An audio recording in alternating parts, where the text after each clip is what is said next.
boys are back. We are back. Yep, yep, We yep. we are back like we Uh, are back like Uh, I don't should know you if drop it?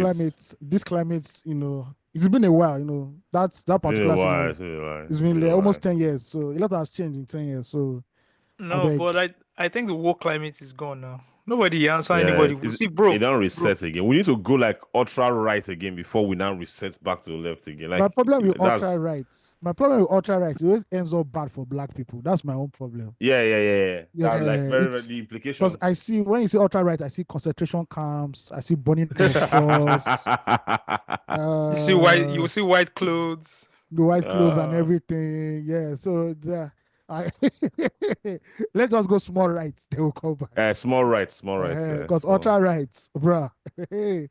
I know let's they. not let's just not go too like the way we went left. Let's just not like Yeah. anything extreme. Let's just can we Yeah. just like stay in the middle of things? That's just like how the world operates. That's how it makes sense. Man, I don't know, It's the man. it's the smart people that stay in the middle. Yeah, Yeah, sure. but what I'm They, trying to say is in the context of Nigeria, not going too right like that. I'm just saying in the context of Nigeria, right? Let me tell you what defeated this woke thing in Nigeria. Can I explain to you what defeated it? give Please it to go. us. Break it down. People, Break it down. people they find money, my guy. Before we Hunger go. won't keep people. Do you understand? Do you have time to be doing wokeism and tokenism up and down when there's no food in your stomach? There's no Do you food in your understand? belly. My brother, Bande day, Bande, Hmm. you're finding money Where for they? Bande. Do Where you they? understand? You're finding fuel. You're doing all these things. You still want to be Food woke on they. top. Ah. Eh, You can only be woke when your belly is full. Now when you belly full, you feel woke. Yes, now you want to be doing And woke that now. and that's why when you see the woke movement in Nigeria, they belong to a particular class because they have the time and the resources to think about that. And You Yeah. get what like when you pains see me them the on Twitter, most, what Not pains yeah. me pain the most about that is that you where you they live for Agege, you want it You from go you who? join, where you they you stay are for a you Ikotun you adopt the nomenclatures and the lingua of these woke of people. of the woke people that But you are don't have very that doing very luxury. okay. But Do you you don't have that understand? luxury. Did you see that video of that woman who went to who I think she was jogging or something. She saw a woman doing manual like labor with her daughter, That I daughter. think at 5 a.m. Yeah, I Yeah. saw And that. she went ahead to like put a camera on them and start like being like fake woke or like I didn't understand that video. And you know why I didn't bother with it anyway? Because even after everything, that video is still on the page of that girl, of that person, of that Of activist. She She's course didn't an now. she activist. didn't take it she didn't take it off. Nope, she didn't. So that's why I never tweeted about it or I didn't say anything about it because in It's spite of clout. everything, that video is still there. So I'm like, It's oh, It's okay, clout. this clouds. is this is the reason you did this thing. So there's no need to even put much It's attention to clout. it anyway. Yeah, it's clouds. Okay, It's for just those who don't clouds. know, to just add a bit of context, right? Yeah. There's a video on a eh, well, an online activist. I don't know if she's offline. I'm just saying online activist that is popular Because online. yes. I don't know her name. This was the first time of me learning of her, to be honest. She put up the video of a woman sweeping with her daughter. Her daughter was also assisting the woman. I think it was early in the morning. Maybe she was going for a jog Yeah. or something. She pulled out her phone, started recording this woman, and started verbally attacking this woman that she was engaging in child labor since her daughter, I think the daughter was 10 or 11 or 12, Yeah. was assisting the mother, right? And then this video goes viral on social media. Then immediately she starts to get backlash because people are like, well, first of all, it's not your business. Number two, this is not child labor. Number three, we all helped our parents at that age. So what are you talking about? Then she Bro. realizes that, oh, okay, I'm being too woke. Then she goes back to meet the woman because I see another video of she going back to meet the woman and apologizing And crying. Was and like crying. yeah. This is woke behavior. Yep. You Yep. you you make sure the thing is centered around you and you must be the Yeah. victim. Yep. Somehow. Somehow in Yep. this whole thing, you've suddenly become the victim. Yeah. Miraculously, somehow. Anyways, so I'm now surprised that the initial video you just mentioned, Steve, is still on her page. It It's means still this on our woman shows page. no remorse and she's just a cloud chaser. Thank you. That's what That's she it. is. A Yeah. cloud chaser. Bro, let me tell Talking you, about okay, that please video go. reminded me of something, right? Well, at 12, man, boys were walking, but I don't want to go into all of that. But that really Yeah. reminded me of something. There was we were trying to dig a well when we were growing up, right? After some time, we moved into our own land. So okay, let's dig a well. So we stopped fetching water, right? And then we Mm-hmm. contracted this laborer. This guy is a specialist in digging wells. So we started, but my dad had to travel out of the country for Yeah. a period of time. He had an operation to do, so he had to travel. And I think this man noticed that my dad had traveled, right? So he just stopped showing up. We are sending Yeah. money, and all of that. I know how Nigeria is now. You did not contract a construction company. It is No, somebody that it's just a knows single Yeah. artist, yeah, that knows how to do artisan it. that knows how to do Yeah. it well and has done for other people, right? So we start calling this man. We start reaching out to this man. We start trying to check this man. We even go to his house. Like my mom even goes to check him in the afternoon. He's not available. He's not available. He's not available. All right. So my mom, there are a million stories I can tell you about my mom, right? My mom just wakes us up at maybe 4 o'clock in the morning. Everybody, hey guys, everybody, we're off to go and see the plumber. I'm like, 4 o'clock, like, yeah, we're all going to his house. And the guy was staying about, let's say 5 kilometers away from us, Yeah. right? So You we guys get there, pull up. maybe 5, 7 kilometers. So we walk all like these 5 kilometers, we walk, right? Okay, Like not you're not, pull up. So it's let's 4 it's not a.m. pull up. Yeah, so we pull up, everybody, we pull up, and the guy stays in the face me, I face you. So my mom doesn't Oh, even go to his room. She just goes to the main front door and just starts banging the door and wakes up everybody in the the whole face me, I face building. you. The whole So there are building, like yeah. maybe 12 people in the face me, I face you. And she just goes, bah, bah, bah, bah, bah, ẹ káàárọ̀, bah, bah, bah, bah, bah.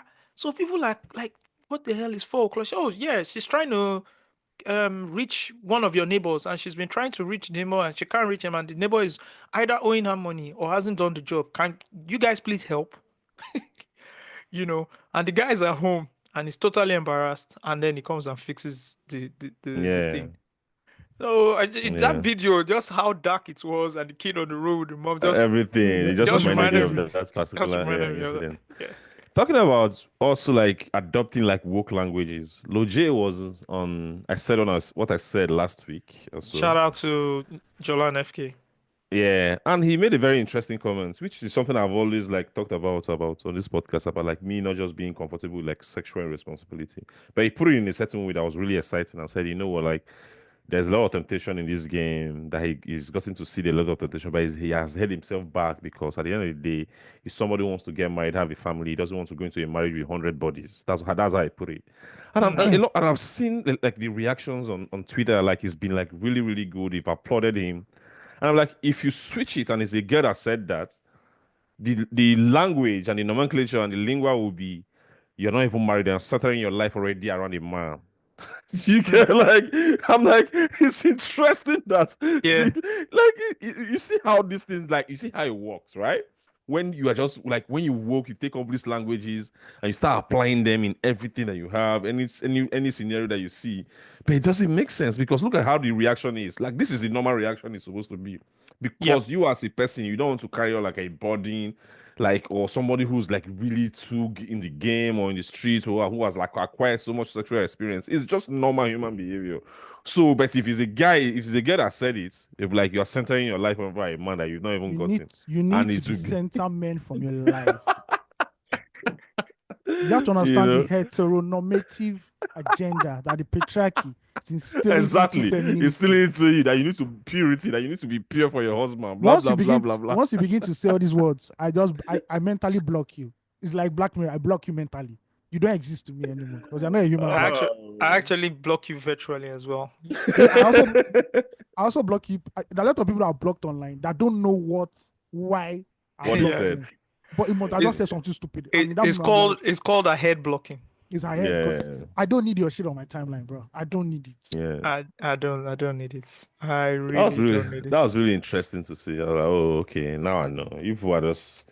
People are not consistent enough with this thing. So it is what Yeah, it is. Yeah. it is what it is. All right, man. Let's start the show. Let's start the show.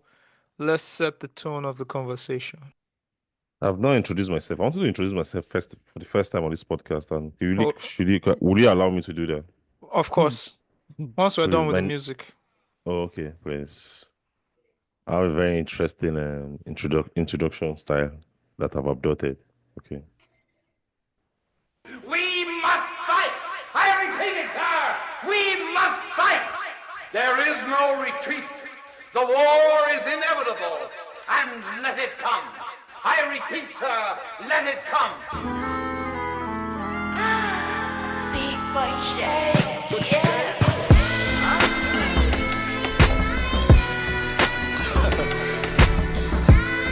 Man, why you do this, man? Why you do this? Welcome. People like this, bro.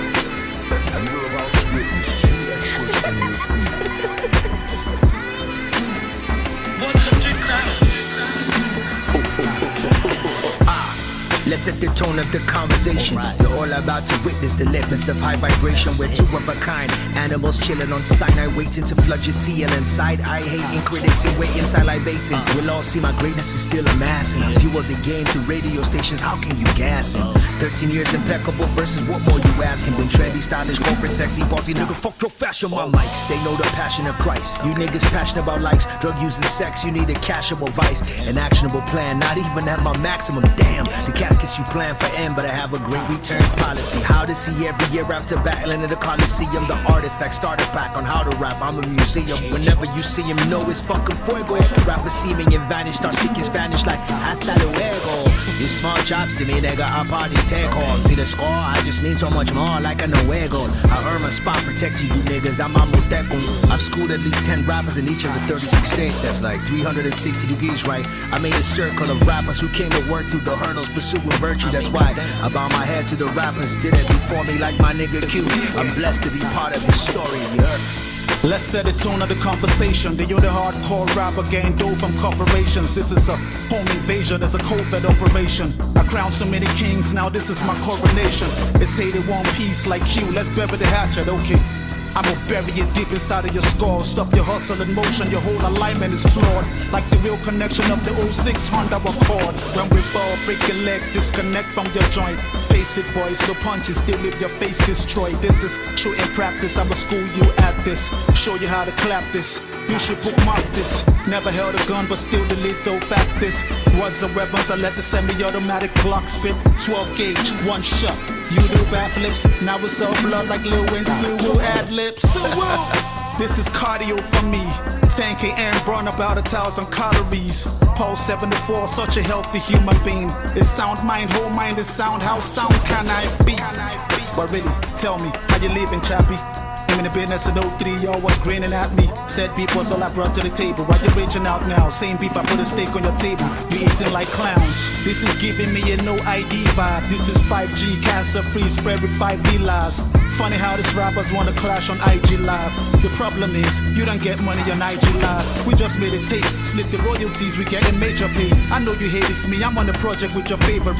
It's the end of days, and if it ends today, mission accomplished. Collaboration project we end, and you can't ignore it.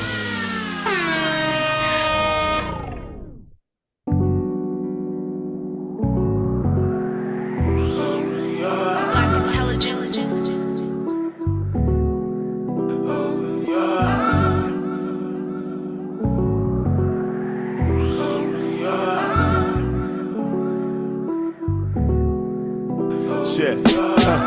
Two brothers in lag meant to represent hustlers, struggling to pay the rent. Landlord pasted a note, vacate the residence, so they took a loan from their uncle who works for the president. Both bought tickets, no rent in a new place. Brother one flew to Asia, brother two UK. Swore never to come back till they made huge pay. Brother one's first stop was Singapore, he ran away fast to South Malay so he can trade. Peddling kidneys illegally, that's how it got made.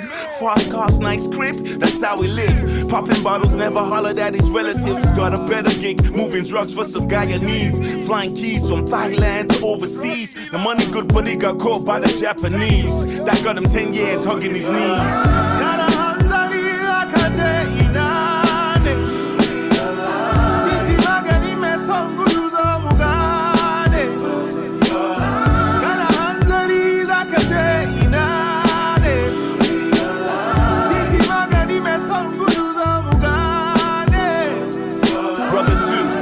By the skin of his teeth, trekking through the London winter, got him blisters on his feet. Squatting with some Niger boys in Brixton was kinda peak. Half starving, half the time he had nothing to eat. Got a job washing the dead from the head to the feet. Almost giving up, staring in the eye of defeat. Tried to call his brother beep, He all alone. Switched jobs working in an old people's home. He was good with the elderly, reading them poems. Superior people skills, got him including in wheels for real. No more living like a hermit. Got married, now we got a residency permit. He legitimately earned it. 11 years of good luck. One night after dinner with his family, heard a knock, opened the door, saw a scrawny figure, looked again and he was shot. Brother.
Round of Yep. applause for the playlist today. You're loving it. I Yeah. saw you were doing your ugly face. So yeah, talk to me. Yeah, Talk to me. yeah, Steve. yeah. No. I was trying to say that it's even interesting that after the MI and AQ record, you even played the Moon Knight record, because I even wanted to mention Moon Knight too, like that. I want to say, like, in terms of experience as a rap fan, as a music fan, like MI and Moon Knight, they make my top 5 home and abroad. Like, not in terms of, like, I'm not ranking them in terms of my top 5 best rappers. I'm saying But just people you listen to. like the experience I have listening to them, like I'm truly immersed in an experience when I'm listening to like MI and Mood Knight. Like I get that with Jay, with the G Unit and 50 era, with Lil Wayne for a bit, maybe Kanye, but Drake and J. Cole for sure. I think it stems from just being in awe of hearing Nigerians being so skilled in rap. So like he immersed me, like I'm fully immersed. Like I remember first time I heard MI's verse on the on Timaya's record. Hmm. I was in a bus from Ugeli to Agbo. When that was the first time I ever heard it. I'm like, which record is this? Like the radio station were playing it. I'm like I was listening to the Life Now Gaga record. Life Now Gaga. Remember the record? Yeah, I'm yeah. like what? How does MI like? I remember just being for the rest of the journey, just thinking about that verse till I go home and start searching for the song to listen to it, and this is how I feel anytime I listen to MI and Moon Knight, especially both of them from Nigeria. Like the father that's so skilled. Oh man, it just puts me in a place, and I'm so grateful that I experienced both of them in their prime. You know, yeah. Absolutely. Absolutely. So the first record we played is Tone of the Conversation. That is AQ and MI Abaga off the Live Report album, 2020 album, one of the best. 2020 gave us some of the best albums. The Live Report, God's Engineering, Wizkid's Made in Lagos, Because we all thought you were going to die. That's why. Omale's EP. Omale's EP. Was it the EP? Yeah, Yeah, the EP, right? yeah, Like- yeah, EP. Yeah, the Yeah. debut EP. No, 2020 that's it, gave it's us mad. some really good albums. Why I love the Yeah. Live Report is it basically curates what was going on at the time, right? So Yeah, the track 5G itself, conspiracy and all that. yeah, the track itself, the Live Report. Then there's a track about like passing on and dying and would you miss me? You know, really do. And it was recorded in 5 days. That's the crazy thing. And it was recorded because somebody tweeted at them and said, can you guys give us? Are you guys going to work on a collabo project together? And I think one of them quoted it and said, quoted and I mentioned the other one. I said, you game, and they recorded it in 5 days. Beats by Jay gave them all the beats. Rest in peace, Oh Beats by Jay. man, come Rest in on. peace. Yeah, and it has become one of the live reports, right? The EP has now become one of the most revered rap albums in the last few years. Everybody keeps Yep. mentioning it, and you Yep. can just see how they even delivered on this song, Tone of the Conversation. This is the first song of the album, Tone of the Conversation. Yes, straight up. Here, look at how MI was just razor sharp on Like, the record. come on, man. He said something. And He I- said, he said, I earned my spot protecting you niggas. I'm Amotekun. Oh my Yes, I want God. to thank you. And that might also surprise me from that tape and even from this record, because hearing it, because the MI of that the years following up to 2020 sounded Yeah. jaded. Like he was someone who was like struggling to find his place. But hearing this record, I'm like, oh, and I came to you, I said this, they record this thing 5 years ago. You're like, no, this is fresh. I didn't believe Yeah. that it was that informed. Yeah, really good tape, man. Some loved really it. good rapping on that tape. Then we followed up with a record called Open Your Eyes. And that is Mode 9 featuring Jeremiah Gang. It's off the Insulin album. Yep, that's a 2021 album from Mode 9. This album too is a fantastic album, man. Let me What tell you. year? It's 2021. 2021. Yeah, Okay. Insulin. There's another this track. Let me break down. So you obviously you listen to this track right now. First of all, shout out to Black Intelligence who produced the record. It's fantastic hip hop producer. But Jeremiah Gang, right? And this is what is missing from like Nigerian music. I think we've Nigerian like, rap especially. yeah, yeah. Okay, let me focus on Nigerian rap, right? I need the R&B Afrobeat boys back on the hooks. Yeah, What is yeah, going yeah, on, yeah. Ayo? They are not. It's like the Afrobeat boys don't care anymore. They just like fuck this rap. I need them back on the hooks. This was what was making rap dope when the genie jumped on Yeah. an MI record and did safe. Don't even forget that a recent example, somewhat, is Black Bones and Oxlade, Mommy Water, where Oxlade Bro, killed that song. now You we have don't- to play that record. Now, we now, have Yeah. to. now, guys don't just, I don't know why they don't lean towards Afrobeat stars. Some of them have told me that some of what these Afrobeat guys are charging, it doesn't fit into, they are charging them as if they are also Afrobeat acts, and it doesn't make sense. Or you want Okay. 60% of the record, or you are giving them stress and all that. So, There's a discrepancy in in the status In of class and status, yes. yeah. Now, because Afrobeats yeah. don't become Afrobeats now, so you can't like, okay. I many rappers can afford the Lil J verse or Lil J hook. Do you And that's understand? just Like Lil J. Loje is not even on You can't a. It's not even a list. Yeah. No, So- I'm not even saying A-list. I'm even saying like when did Loje even collaborate with a hip hop artist? Like when have we Which seen that would- last? We should be natural. Any Yeah. That's what made Afrobeats what it was. That Two-Face would jump on a record with freestyle or with Mode 9 or with Bro. MI. Or Bro, rugged wait. man. Yeah. Do you know Style is a rap song? Yes. It is. Style is a rap song. It Hip is. And hop you have- song, like rap. And you, have, 100%. and you have Two-Face in the middle of that record. Tearing it up. Come on. No, shout out Tetula's to breakout, Two-Face. Tetula's breakout single is a rap. It's not even a normal rap song. It's a boom bap rap song. You have to Which listen rap? to Which that song is that? Omode Omode Meta Meta. Shey. Okay, Omodemeta, yeah. Bro. Yeah, but it is what it is, Shabba. Like I'm not feeling that anymore. That's this record for me. Look at what Jeremiah Gang just does on the record. It doesn't even need to be a commercial record. It just needs the feel of people who aren't rapping, like people Yeah. who sing. And see what Jeremiah Gang did. He's speaking in his native language. I don't know what he's saying. It just sounds amazing. And Mode 9, one of the greatest storytellers, in my opinion, probably one of the greatest African storyteller when it comes to like Yep. hip hop.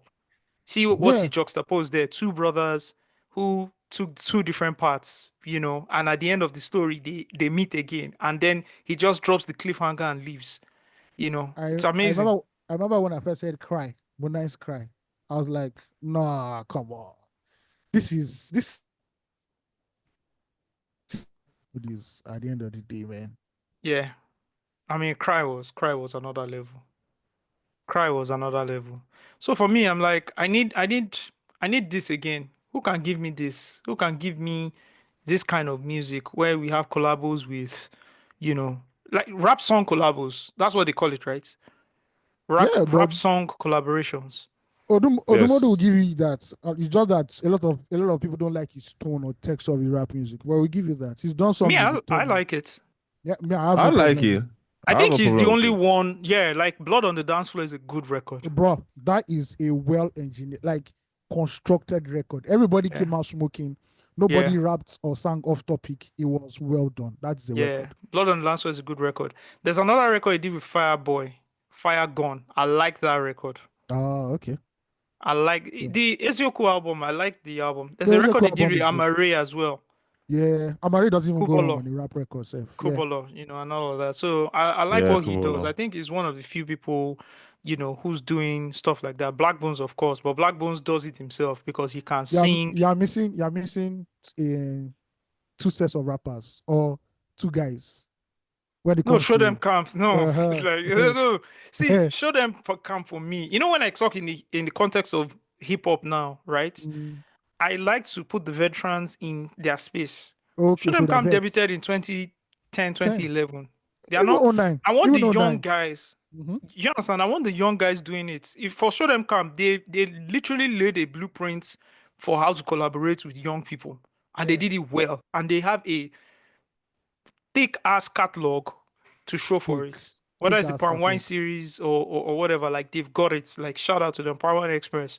Yeah, I know they've done it. I'm just saying beyond that, like the other guys, what's going on. Anyways, now that you mentioned Mami Water, we have to, Back so big and they bounce. Hey, many pillars said it in a mountain. Hey, Muhammad gotta go this mountain. Something will kill a man, and I think that I just found it. Orokelewa, baby, what is up? Ask the let this cause baby girl, take a look in my eye. All I want is you to be mine. Baby, take a look in my eye. I cannot deny. Cause you so damn fine. Are you so damn dangerous? Killer girl, are you so damn fine? Are you so damn dangerous? Killer girl, cause I don't fall in love with mommy water. I suffer, baby, mommy, what yeah. Nibi, my pussy, baby, mommy, what yeah. I don't fall in love with you, mommy, what yeah. No, but I spend Come up in my baby girl, a couple hours. Hey, yo, trust me, man, I know they overhype you. What I'm saying right now, nobody holds a candle. Body soft and they killing me softly. Those oranges on top, with the icing on my coffin. Baby, what's poppin' behind us? Fashi all the guys for your grind with the comments. Tell me when you want it for morning. Or you could take it in the night like I'm robbery. What's poppin'? Gotta come and give me eyes. Looking inside my tin and in the eyes. I said, baby, come and kick it with a real one. I'm not one of them shiggy guys. This is real life, real lines, real talk. Real money in the bank, this is real flaws. No filters, no Snapchat, real frost. Real bad guys, smoking in the back, exhaust. I don't fall in love with mommy water. I suffer, baby, mommy water, yeah. Nibi, my pussy, baby, mommy water, yeah. I don't fall in love with you, mommy water, yeah. No, but I spend You are now listening to Loose Talk. All right. The boys are back. Welcome, everybody. You're now listening to your favorite podcast, Yep. Loose Talk. Oh, shit. Steve said he wanted to do the intro. Steve, please go ahead. No. I just want to introduce myself. My name is Steve Ni Dede. Yeah. I'm happy to have every one of you listen to another episode of Loose Talk today. Welcome. That's it. That's just my intro. That's it. Okay. You have just heard the voice of Steve Me Dede. Yes. Ni Dede. Yes. That's what I Bro, see, let me tell you something. Age of anti-intellectualism. Let me tell you something. there are certain indicators. If you go into the history of anything, you will see, oh, these are the indicators that showed XYZ. There are certain indicators that are showing us that we are on the brink of madness in Nigeria. Yeah. Do you Full blown understand? madness. Full Well, blown madness. and these are some of the indicators that the two most influential people in media today, right? Yep. One of them barely speaks English, but won the Influencer of the Year award at the Silverbird Man of the Year Man of the Year, Awards, yeah. which used to be a very prestigious Come on, platform. you know the Bruces now. Very classy understand? family now. Very classy family. Do you understand? So there's that. The second person is another guy who has over 2 million followers on Instagram, who is basically topless, right?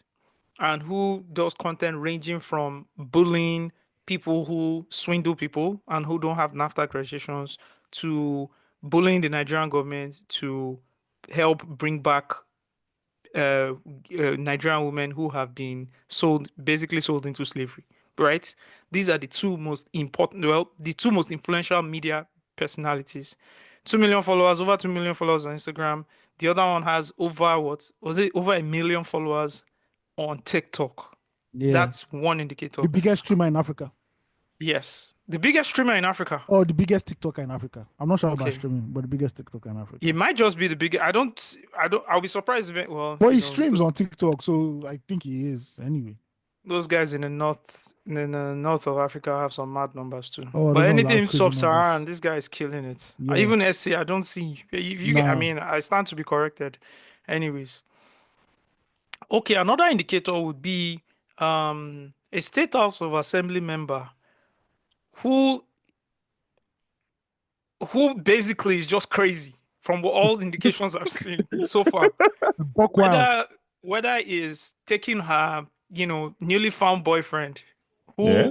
people have alleged she snatched from, his wife, And taking someone him, that's been declared missing by his family.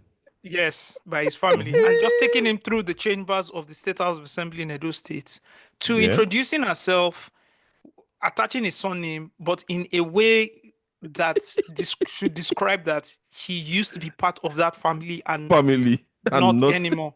Because Well, why well, would you I'm say your confused. name is Senator whatever Ni Idibia? So when I first saw it and they wrote it and I read it because I didn't listen to the video, I didn't listen to the audio on the video. It was playing, but I saw, the video is always off automatically, right? But I saw the text, right? I'm like, oh, maybe her middle name or one of her names is Ni. No. This is not me, Mofe Damijo. No. That's what I thought. I No. thought, okay, her name is maybe one of her names is Ni, because I don't understand. It's not clear. Is there something going on that I'm not aware of? Nothing is going on. I am baffled. You're perplexed. I'm perplexed. Gobsmacked. Oh, Befuddled. God. Oh, Flabbergasted. my God. Two Because Baba I knows don't how know. to pick them. Two Baba knows how to pick them. That's all I can say. He knows how to Then pick them. a few days later, I see a video of Tubaba's wife hanging out with APC members and spraying Kwamwon. This is like the weirdest Kwamwon was link praying up for her. ever. Kwamwon was praying for her now. You know here. There's a video of Kwamwon praying for her. No, this is the weirdest link up ever. Kwamwon and Annie Dibia. Yeah, man. It's I've seen crazy link ups, but Connect Annie the Dibia dots. spraying. Shout out to Bankuli connecting the dots. Annie Dibia spraying Kwamwon was not on my bingo card. At all. No. I don't have anybody's bingo card at all. But happy At for all. her. She seemed happy though. So Oh, sorry. That's, In the background, was that the president's son? I don't know. I didn't I look didn't He that see looked video. like him. He had the same beard. No. Oh, okay. Well, But after Annie this- Dibia's rollout post this whole wahala has been late, so I'm not gonna lie you. Oh, So- what else has she been up to? She was seen hanging out with another disgruntled high class wife, former actress, and wife of a senator, who is the fourth or fifth wife of a senator. She was seen hanging out with her. Oh, okay. Oh, okay, Yeah. okay. Then she did something again. I can't remember. And Dibia popped up somewhere else again. I Just can't to be, remember. just to about be Dubai sure, or something, just to be something. sure, the Yeah. person she was hanging out with, the husband of that person is trying to create a new state, right? Yes. Yes, and yes, yes, obviously yes. run as governor for that in that state in years to come. Yeah. Nah, see, let me tell you, Nigerians Not are in years to wild. come. He should be the first governor. You should. Nigerians are wild. Somebody puts in a bill to say, hey, man, we need a new state. And by the way, if we do get it, I want to be governor. Yeah. That's it, man. Also, this I'm guy is here, pushing man. a bill that all social media apps and also all celebrity blogs should have a physical Should office. have a physical office. So in case you write anything, you know how to He wants to easily bully people. They want to, because they've written. I saw that thing. I was the one that sent the group and said, There's his wife, Regina asked, like, sent him DM and say, honey, I can't take this anymore. These boys are wild. And it took it to the National Assembly. Yeah, took it to the National Assembly. Yeah, I like how the National Assembly is not a place where you just bring out your petty grievances and just create a bill from nowhere. Like, I would love to see a list of all bills that have been raised or motions that have been raised in the House. I would love to see it because there are some ridiculous things going on there. Of course, there are some ridiculous ones. Yes. Wow, such indicators, and we've not even gone to the economic, financial side of things. So. Economic, that's too much headache. Too much headache, Abby. Yeah. Did you guys see the picture, or was it the picture or video of a Burger King outlet selling amala? Yeah, but I don't know where that is. I remember it was somebody famous or somebody in the media that put it up. Yeah, you guys remember, right? Yeah. Times are hard, bro. Times are hard. No, that is crazy. Times are hard. I know that no matter who you are, whether it's Chicken Republic, whatever, if like Nando's, wherever you come, you will sell plantain. I know that one is for sure. The Burger you King sell in my jollof area, rice. Sorry, you sell jollof rice aside and plantain. Of course, but Burger King in my area, it seems maybe it's the location, Sha, that they've been keeping it true and real so far. Yeah, sure. Yeah. Because that thing I saw, it was hilarious. It was scary. I know. That's why McDonald's have not. Have you wondered why McDonald's have not come to Nigeria yet? They don't see the pattern. Say, Nigeria is going to fuck up our vibes. Yeah, let's just yeah. Because we cannot be selling Gary in McDonald's. It's not going to be possible. So that's it. I'm still surprised that Burger King came to Nigeria. Quite surprised. Quite surprised at the end of the day. No, yeah. Well, you know what? I don't know why. It's the population that keeps deceiving them. It's the population that keeps deceiving them. Say 200 million people. If you can just come out 2 million, we are fine. They don't know that 2 million now. I hope they have better economists who do better pestle analysis and just better breakdown to understand that this 200 number you're looking at. What the startup industry ecosystem has used that 200 million to do? The money where they don't use that money. Only God can help us quantify the constant K in every pitch. Constant K. Every deck. In Nigeria we have over 200 million people. 60% are the youth, and with the so blah come on, man. Yeah, they tell you, the total addressable market, what the capacity, there's so much room to grow and scale, Yes. Nigeria has so much room to grow, and there's so much potential that we need to unlock. Yeah. So don't worry. Like and all they need to unlock this is just technology. That's all. Technology. Yeah. Once we can unlock it with technology, we have this our total addressable market just scales, guys. Like 200,000, US investors that'll be looking, what's the total population in America? 350 million, and you'll be looking at 200 million, like, this is really good numbers. We can catch that. You will not know, say, another thing they happen. Don't worry. Anyways, something related to this, right? Did you see the economic advisor to the president, Tokpe Fashua's comments saying that $10 might not get you a decent meal in the US, right? Yeah. And $1, which is equivalent to 1,600 naira or so at the current exchange rate, will get you a decent meal in Nigeria. Did you see the guy's comments? Yeah, I saw that. And he doubled down on that when he went to Arise. He doubled down on his statement again. It scared me. I think the line of question, especially the level of pushback from, or the non-existence of pushback from the journalists or the interviewers, like, really scared me. Because I'll ask a simple question: how can you get a decent meal for 1,500 naira? Like, do you use 1,500 naira to get a decent meal? That's what I will ask him directly. You personally. And if he says yes, tell me. No, if he says yes, what do you buy? What did you buy? Thank you. So like it's I don't know. It's just pitch like it's just typical gaslighting. But I didn't expect like any more from like from people in government in the present government and dispensation like government, right? Mm-hmm. Because that's what they know how to do, what to do, like you get. So I don't expect anything more from them. That's what they should do, to defend what they are doing, and Yeah. probably No matter also how like hope, ridiculous no it matter is. how ridiculous it is, and probably just hope and play and try and get another like 4 year, and just keep just ruining the whole thing. Yeah, so I don't really blame him. I didn't expect more from him anyway. So Anyways, Temitope Ajayi, in more stupidity, Temitope Ajayi, political act who describes himself as a political actor and is also the senior special assistant to the president of media and publicity, put a whole like mini put a whole statement, like a mini blog out on his Twitter page. I just want to read it to you guys. In a recent podcast, Tope Fashua, economic advisor to the president, made a valid economic argument that we should not get trapped in the Western stroke, World Bank stroke, IMF classification of poverty. Dr. Fashua made the point that whereas $10, I think this is where I should have stopped when he said we should not get trapped in the Western world, World Bank, IMF classification of poverty. He Like don't the want you already. IMF, yeah, I think that's where I should have stopped. But let me keep going. Dr. Fashua made the point that whereas $10 or more might not get you a decent meal in US, and $1, which is equivalent to 1,600 naira or so at current exchange rates, will get you a decent meal in Nigeria, the usual suspects had a meltdown and went after Tope Fashua. Frankly, it is becoming very tiring and extremely difficult to have or stimulate a rational conversation on social media. Everything is now Tower of Babel, regardless of the side of the aisle we belong. We should be able to have reasonable debates on political and economic issues. Repeatedly, here and over time, I've made the point that some of the assumptions that underpin these World Bank IMF labels do not make sense and often are far removed from reality.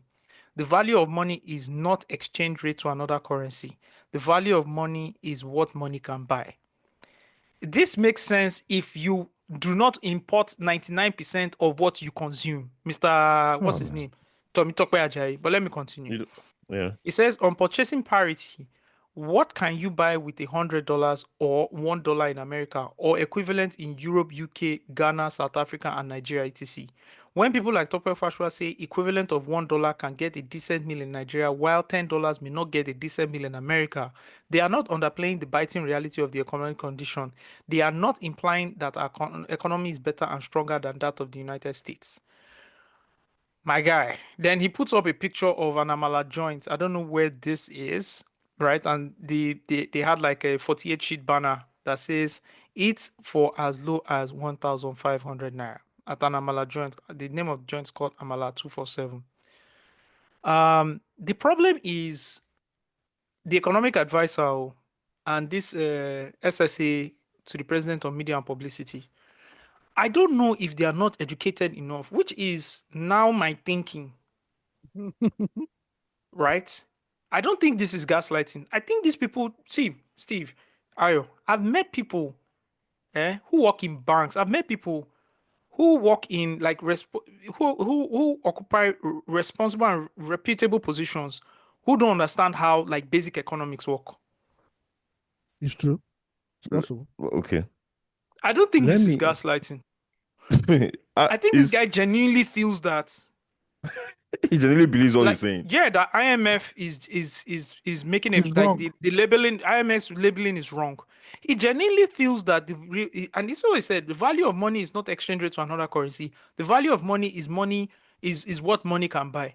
When you Alternative import economics. 99% of what you consume and people what you are consuming was purchased by what they call it a manufacturer, whether it's raw materials or the finished good, right, in dollars, and then In you are telling dollars, me oh. that the exchange rate to another currency doesn't matter.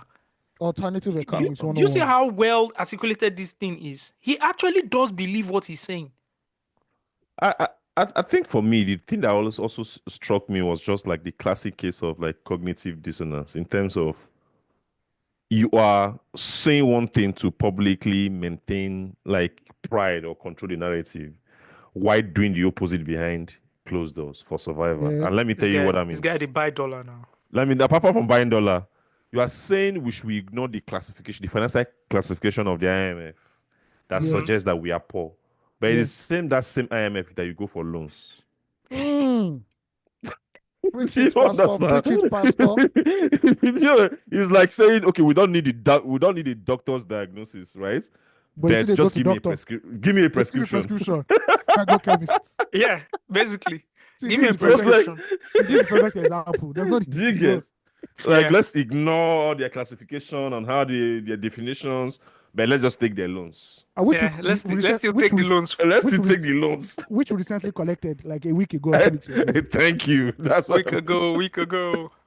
You know, it's just like these people just try to come up with like points to save face. Remember, these are just like WhatsApp group conversations. Like, what do we say? I'm going for this interview. How do I defend ourselves? People come together and say, oh, how do I spin it? Oh, let's do it this way. I'm sure when that person dropped that 1,500 mil, they're like, He enter. Drop a bomb for Tokwe Fashua. You go viral. So this is what, like, this is how you should walk in. I remember when Buhari came back from his long sick leave that he took one time to the UK. And he came when he was like meeting his like cabinet members or something like that. He shook one guy and said, I'm just seeing you everywhere. Well done. That guy was the one going to defend him on TV stations, the newspaper.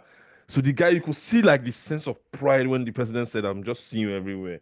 It's just to show workings. That's what they're just doing. So I don't, when they go on air and just, spin like these useless narratives, I just look at them and just laugh. Like, they're just doing their jobs. So I don't agree with you that they believe it. They don't actually believe it. It's just what they have to do to save face and to control the narrative. Yeah, you can't tell me to ignore the classification of people who, when you came into power, you followed all the IMF economic principles that they in their playbook. That in their playbook, which was in terms of ending subsidies, exactly, having a unified foreign exchange market. Follow their playbook all through. They now told me that they can. The only thing that they can do everything, but the only thing IMF cannot do is they can't classify. Is to classify, yes. See why you man. You want to scam everybody, I've seen his video here. It's 25 minutes long. Let's listen to a few minutes, right? So it can it can really piss us off and piss everybody off. All right, man. Mr. Abbott is interviewing. Because you said the same thing, more or less, as far back as January, and even during the campaigns, before you got rewarded for your support for President Tinubu. But I will need you, for the purpose of clarification, to explain to us why you think that multidimensional poverty is not a big deal. And it is something that Nigerians can live with. You say, oh, people are panicking because when they hear multi-dimensional, they think it's a problem. So they think it's worse than food poverty. And then you say that Nigerians can live on $1. No. I said a meal. Yes, that we can feed. Meal. We can feed. Yes, allow you to but that if you go to New York or you go to anywhere in the US, you will need at least $10 to feed. Is that a justification? It's not a justification. For the inability of the Tinubu administration so far to address the crisis of hunger, poverty in this country. Because, economists, you people, on one hand, on the other hand, in between is voodooism. This is what I see cooking his game. Thank you very much, Doctor. So, actually, that discussion itself, which was part of a 1.5 hours interview that I had on with Sheung, is actually an elevated economic discussion. The discussion around purchasing power parity, purchasing PPP analysis is actually a bit discredited because, culturally, the idea is to compare what people buy in one country with what they buy in another. But culturally, people have different choices. There's not a mala on the streets in New York, for example. So you have to do something different. So they even have this burger analysis. But, only our children eat burgers. I'm not a fan, So the whole idea was to say that indeed, $1 is still valuable in Nigeria, whereas in a place like New York or in a place like US, you struggle to get anything with it. You struggle indeed. And that's why that analysis came that when we were talking about the issue of poverty, I said, listen, perhaps we need our own indexes beyond the $2 or $2.50 a day that's been recommended. That the fact that those indices have been recommended doesn't mean we should take it hook, line, and sinker, because we know our country, we know our people, we know our culture more than the people recommending. So this idea of buying policies off the shelf, plug and play, that's what we're addressing there. So now the point is also to say that my concern really sitting as an economist is for us to say, let's discombobulate this issue of poverty and hunger so that the government is not constantly gaslighted. And I'm not talking about this government alone. So you served in the Jonathan government, the same rhetoric. Also, there's so much poverty and hunger in Nigeria. People could feel very well. People could feel very well under Jonathan. Okay. It was not a problem. I agree. All right, man. I'm going to watch this and entertain myself later. It's 25 minutes long. We'll put the link in the show notes for you guys to watch it as well. I just want to watch this guy make a fool out of himself. But yeah, man, it's gaslighting FC all round, man. Yes, that's what it is. To 2027. That's the way. That's the playbook. Whether you believe it or not, it's your own business. But they're defending their mandate and they're standing on their mandate. Whether you like it or not, is your business. There's nothing you can do. What is going to be very interesting in the build up to 2027 is how they want to sell successes of this present government, of this present administration for another 4 years. You forgot that your all the president indices. is a spin doctor. Your president is a spin doctor. The way they go so roll out like this, well, like, you don't go believe. He's a spin doctor. I mean, these idiots have started already. Look at them. They're already talking about 2027. APC chieftains are already talking about the next election. So you know that it's already coming out.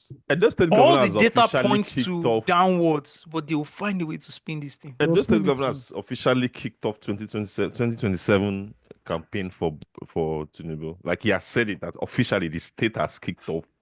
They need to put the whole Edo State in rice. Edo State needs a reset. I don't know what's going on there. Either you have state assembly members not being able to articulate their names, their marital status, something as simple as, or you have the state governor who can't give us articulate the total figures for the budget. Yeah. Do you understand? There's a problem going on in Edo State. Yeah. It needs a whole reset. The way or a known cultist is hired and is riding his bicycle in the state house. What they call that in a Segway machine or what they call that? But what was flexing?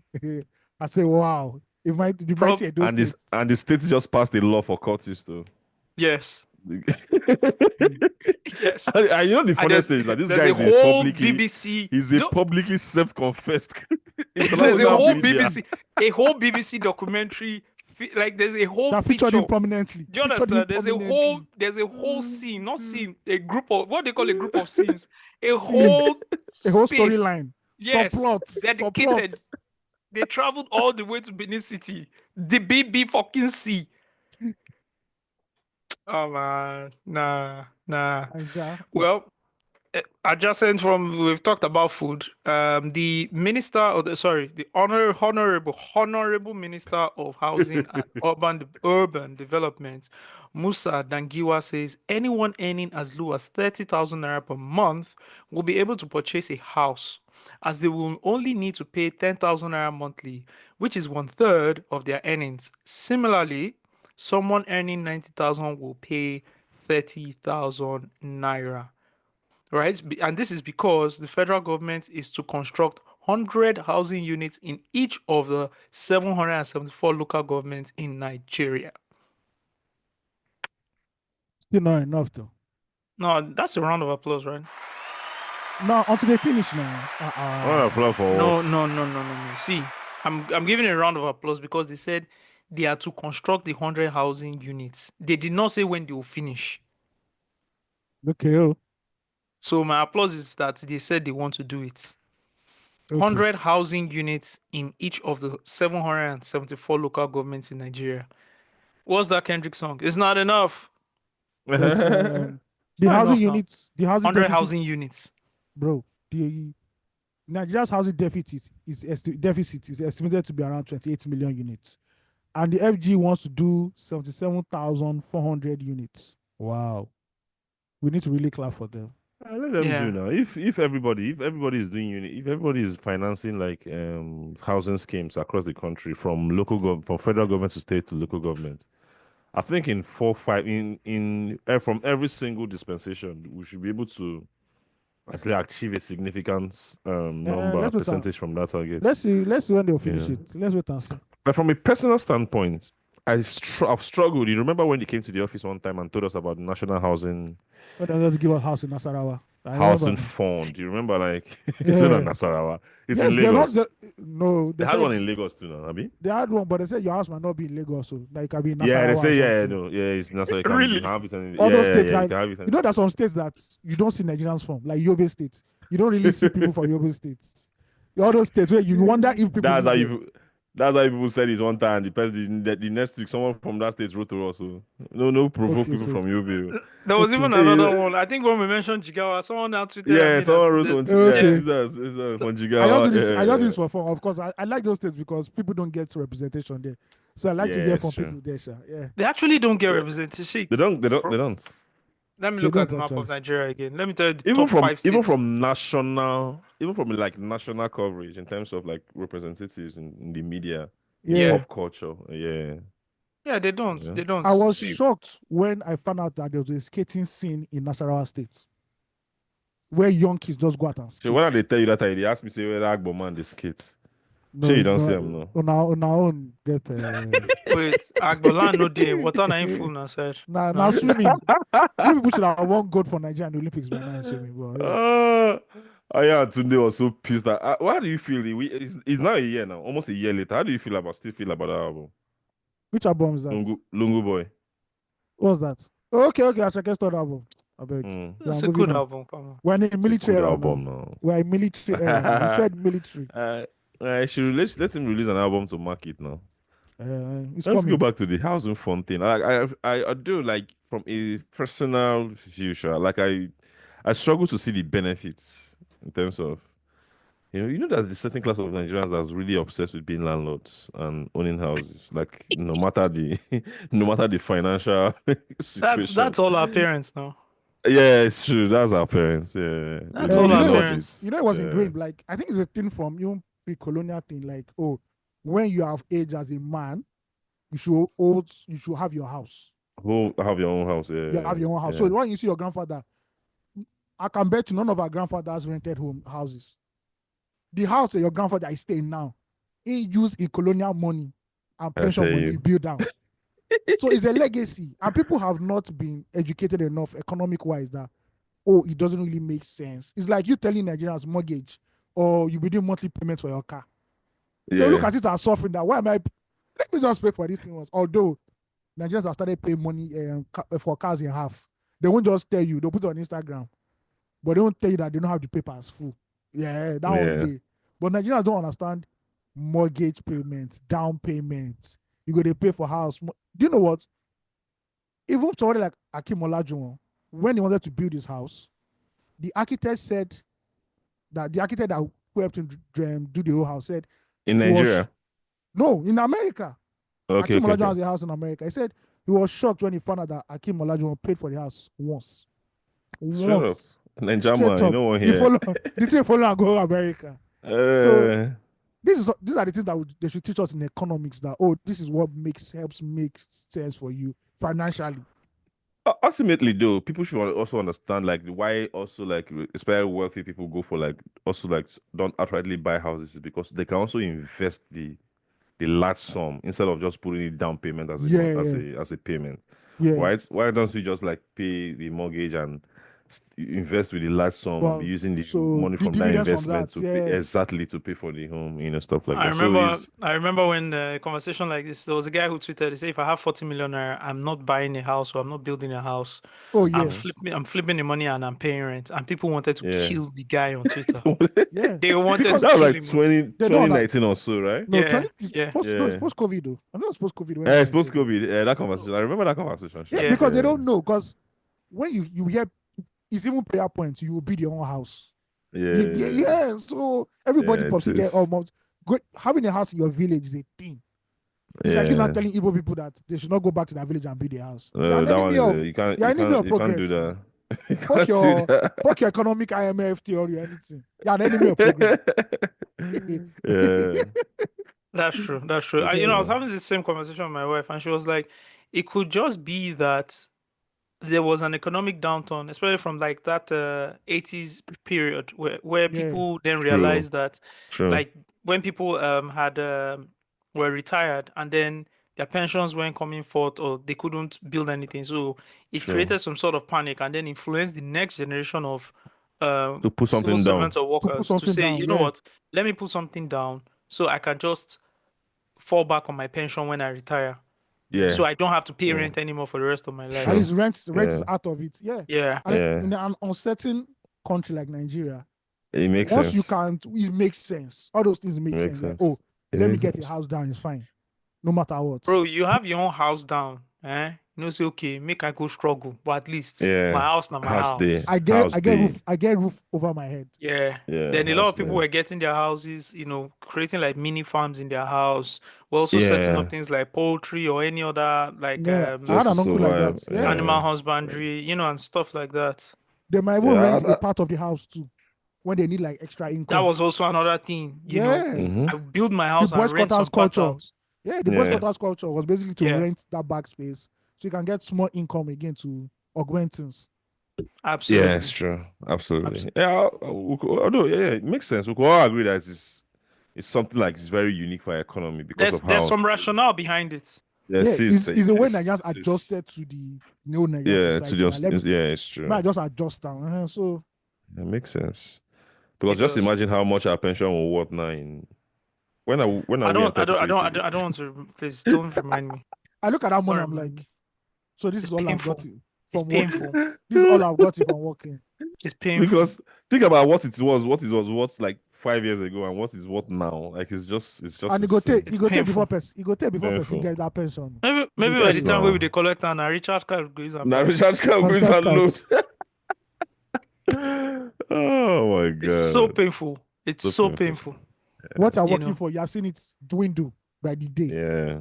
The people I pity the most are those who were going to retire in like a year or 2 years' time. Yeah. And when Buhari came in, the dollar went from 360 to like, you know how it shot up from like 100 and something to like 500 and something, right? Yeah, to 420 something. Yeah, and then 500. Or even this most recent one, right? Goes from like 700 This most to recent one is 1.6. worse. Yes. It's worse. Yeah. And imagine if you had just 1 year left to collect your pension. Yep. And then in that 1 year cycle, it went from 700. So the worth of your pension halved.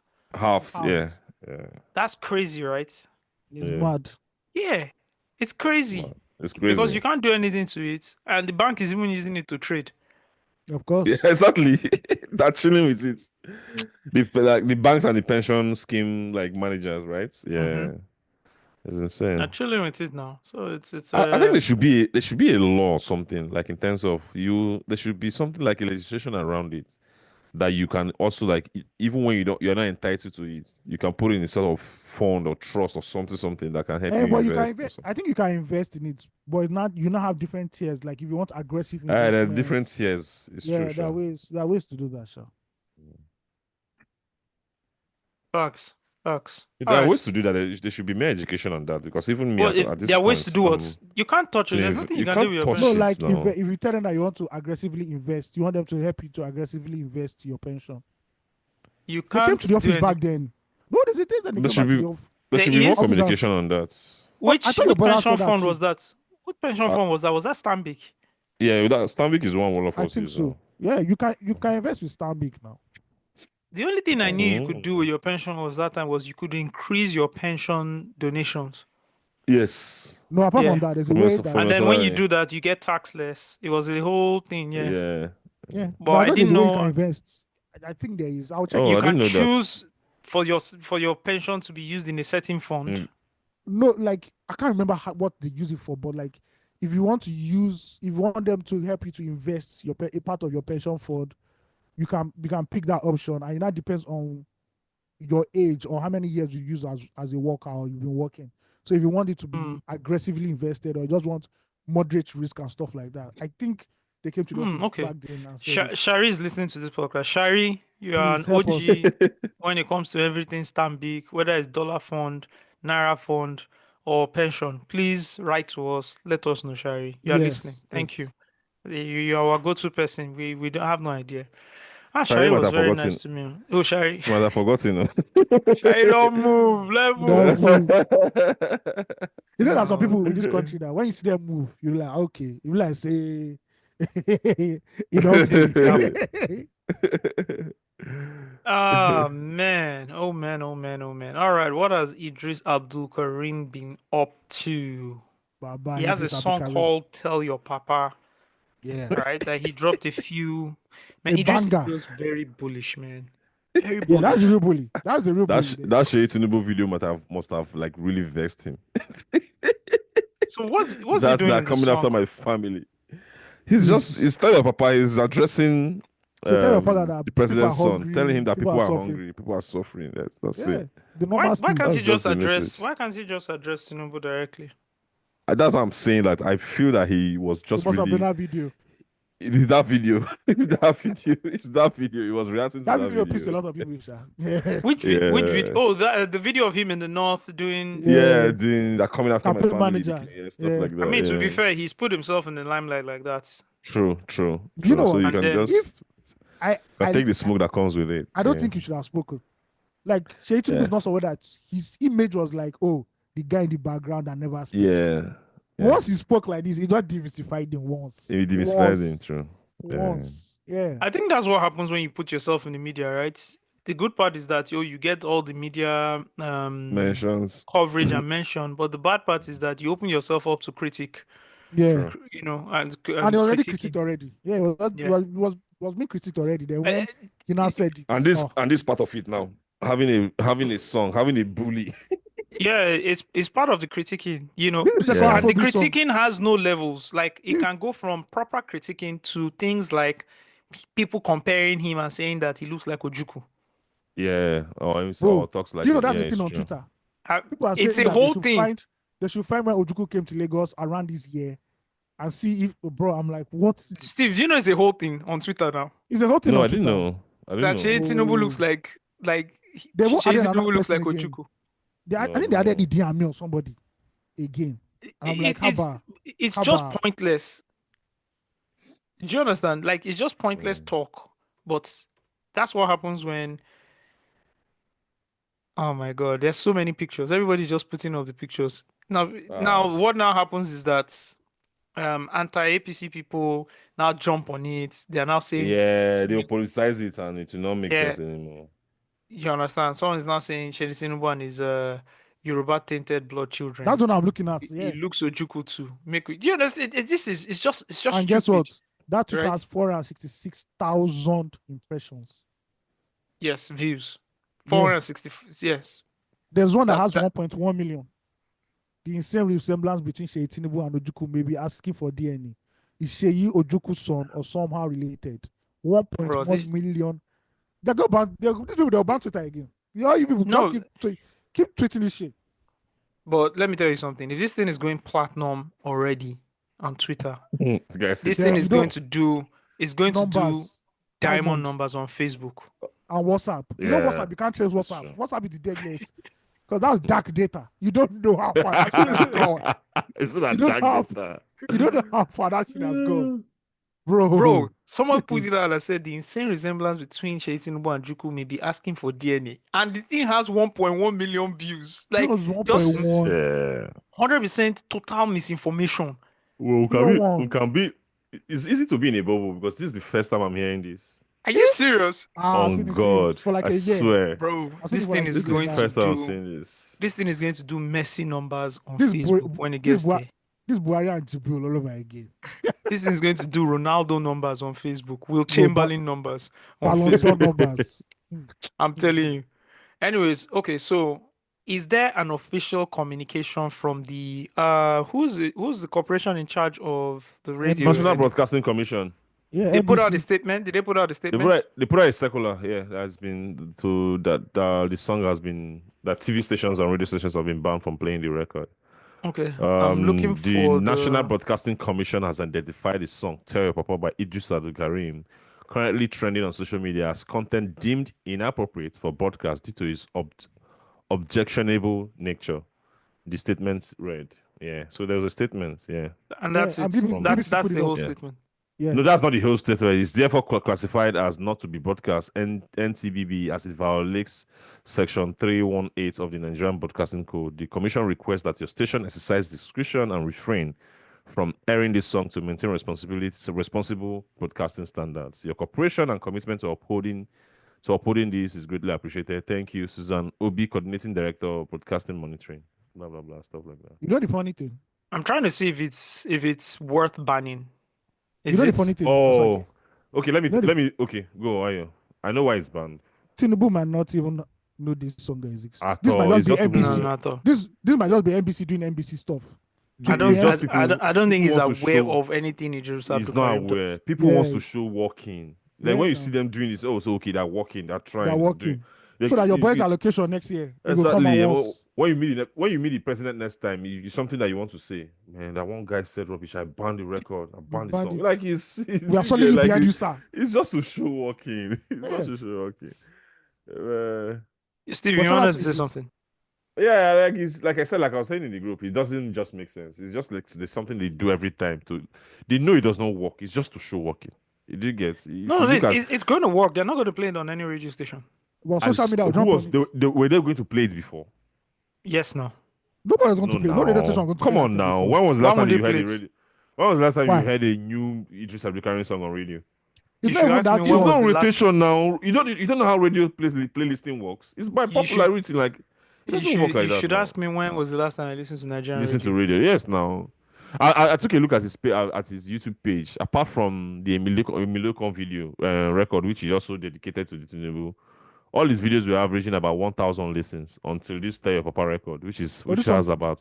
There are two 167. videos. This one has One has 167. one has 167, one has 71,000. Do you Yeah, get he's 78 now. Yeah. 78? The virality on TikTok now, social media is even like this. They're saying the song has blown up on people are cutting it up on TikTok for several things. You know TikTok is a Yeah. jungle. They Yeah, don't. TikTok is a jungle. It's been covered by BBC. When was the last time Idris had a BBC Yeah. coverage? In short, item searched. The only time Idris was covered by the BBC was when he released the record to thank his wife for donating the Or kidney. to donating the him. kidney. And that was even BBC Pidgin, which is still regular because the That's news localized. the news channel has to cover a lot of things happening in Nigeria. It's also even But this one is BBC. BBC. Africa. BBC. This one is BBC. So you're just making it's just the stress and effects. You're just making this thing popular on its own. See, if I'm Nobody Idris, send my- you. Next album should be called Tinubu. Finish. Let's go. I said I would ban him again. The banner may blow. Oh, I don't know. God. I don't know. But I don't Idris know and Band, if they you. banned Jaga Jaga from TV and radio too, right? Yes, they did. Yes, But They it was- did? by the time I can't remember because I was watching it They on were TV. They were playing it on TV and radio. But But they, I think they they didn't banned ban it it. later. They I'm banned not it sure. later, but at the time they banned it, it was already too late because I it had don't already think they become banned like- Jaga Jaga. I I don't think they it. banned Jaga Let's Jaga check. because I heard that record on. I watched that video so much Of on course, TV. man, I It's watched like, on All right. yeah. Azayo is checking. You know what we have to do. We have to play the record. Some Of reality course. right here. Turn up You my know. microphone. Shit. Russ, I better turn my microphone on. Shit. It's time to hear some reality. 204. Abdulkarem. What up? Nigeria jaga jaga, everything scatter scatter. Come on, they suffer. Bossa, gunshot in the air. Nigeria jaga jaga, everything scatter. Come on, they suffer. Bossa, gunshot in the air. I'm rocker came to your house. He no take money, he no rape your wife. He went straight up to your bedside. Bossa, say fake now you're down. Which I'm rubber, no one money. Which I'm rubber, no one jolly. Now political, I'm rubber with that. Now waiting to kill Nigeria, oh. Nigeria, jaga. Ayo. Go to yes, they banned Jaga Jaga. Yes, they banned it. Okay. With All the right. quickness. Yeah, with the quickness. So hey guys, I'm sorry. If you're telling the president's son to tell your papa, you should expect that the record is going to get banned. I think knowing Idris, I think he did it because he know he expected he will expect that kind of thing from them. So yeah. Yeah, I think it's going to get banned. You can't, make music like that and expect it to just because see, it's a thin line you're threading there. Yeah. Once you start threading on that very thin line, it opens up a whole can of worms where people can then start verbally attacking everybody, and then that builds into something else, even more spiteful, can then go into ethno-religious um, problems and all of that. So I'm not saying they should ban it outrightly. I'm just saying, hey man, you read the room. You already know. I think they should have just left it and allowed radio stations to use that discretion. I And think which it was most of them going. would. Yeah, but the thing is that nobody's going to do this again. No, nobody's doing this. No. What You we're know. even going to didn't- get now are proteinable songs. Get ready. People are already mixing and mastering it. To It's show coming walking. out. To show walking. Proteinable records, right? Nah, you're going to get them. Especially Yoruba movie people that are getting ready again. That one I can say. People are going to walk naked again. Oh Bro, my butt ass God. naked. Oh my god. What people would do for elections. Anyways, let's move on to more interesting things. There's this interesting story of Jamb setting up a decoy website to catch cheating students. Wait, what the hell? 007s. What is going on? Hold on. Country. Oh, this Wait, story wait, is so wait. funny. He takes Alright, his so camera to the- catch his camera. Wait. Okay. Wait. The initiative is part of JAMB's wider effort to maintain the integrity of its examinations and discourage malpractice through innovative surveillance and enforcement. So, in a bold move to combat examination malpractice, the Joint Admissions and Matriculations Board (JAMB) has launched a decoy website aimed at identifying and penalizing candidates attempting to cheat in the Unified Tertiary Matriculation Examination (UTME). The JAMB registrar, Professor Ishak Oloyede, disclosed this during a monitoring exercise of the 2025 UTME mock examination at a CBT center, CBT standing for computer-based test, by the way, in Buari, Federal Capital Territory on April 10. It says, we are aware of some rogue websites asking people to come and pay so they can help. It cannot work. We have also opened our own rogue website as of this morning, and 180 students have paid. So, according to the registrar, the students who attempted to buy leaked questions from this fake site are already under investigation. To attempt to cheat is already an infraction. So, those who paid into that account looking for questions, we are going to deal firmly with them. Oluyede warned that the results of the 180 identified candidates would be cancelled. We're going to cancel their results, both UTME and direct entry. He also cautioned candidates against giving out their registration numbers or registering through third parties, especially schools. UTME is not a school-based examination. We register students individually. Schools enjoy taking credit for good results from students who are not theirs. The initiative is part of JAMB's wider efforts. We said that already. So let me get this straight. There are rogue websites asking people to come and pay so they can send them, Leaked answers and all of questions. leaked questions and Yes. all of that. Expo. Okay, so the what's his title? The JAMB registrar knows that questions are being leaked to the public, right? But the first step for him to do is avoid the problem of leakage and then focus on catching the people who buy the leaked questions. Not Yes. like guys, let me just get this straight. In this whole process, right? It is the end user he wants to punish, not the people that leaked the questions, not the people that set up the websites. The first port of call is to punish the people that are, maybe that strategy is not bad, because if you don't have people who can buy questions anymore online, then the website will cease to exist, and then those who are Yes. leaking the papers will not leak it They don't anymore. have anybody to serve. Is that his rationale? Maybe that's his rationale. Because it's dumb as fuck. Or In maybe theory, too. That's right. or maybe two, they feel that the people are selling fake because they said it's fake leaked, by leaked questions that is fake. That the leaked questions are not real. Maybe that's the case, but I still don't trust Jamb because of So the wisest thing to do was to then create their own rogue websites and then trick people into buying fake questions fake But and then isn't that arrest them. entrapment? That's entrapment. Son. What is happening? What is going on? What is this? I don't know what's going on in India. You But can't Jamb questions are always leaking. That's another thing. My brother. They're always Bro, leaking. it's only Jamb. It's only Jamb. Your wife At knows least it. Jamb. Your wife. I can't remember. I remember Jamb, Sha, but I can't Your remember neck why. Your neck will GC really leak No, past Jamb now. No, this is a joke. I don't know if Jamb now one, my brother. Jamb now 1 day now. GC now like 2 weeks. Question don't come out. Yes. This is the worst out of all the exams. And Bro, if do anybody you know where the doesn't know- questions come from? From printing. From the person who is doing the true. typesetting on the computer. They don't. Yeah, it's true. Let me explain to you guys. Let me explain to you. I will just try and throw this whole conversation around, so I don't enter. You're not specific enough. Yeah. But let me tell you, there was a certain university where, let me tell you, if you want to look at the most determined and creative set of people, it has to be university students. Yep. That's why when students, they say, students, please, no verse, students. There was this lecturer, he said very tough questions. And he used to flip the questions. Usually in universities, right, they repeat their questions, the format of their questions. They just change the variables. Yeah. Right? This guy was known for always switching it up. So, you know what?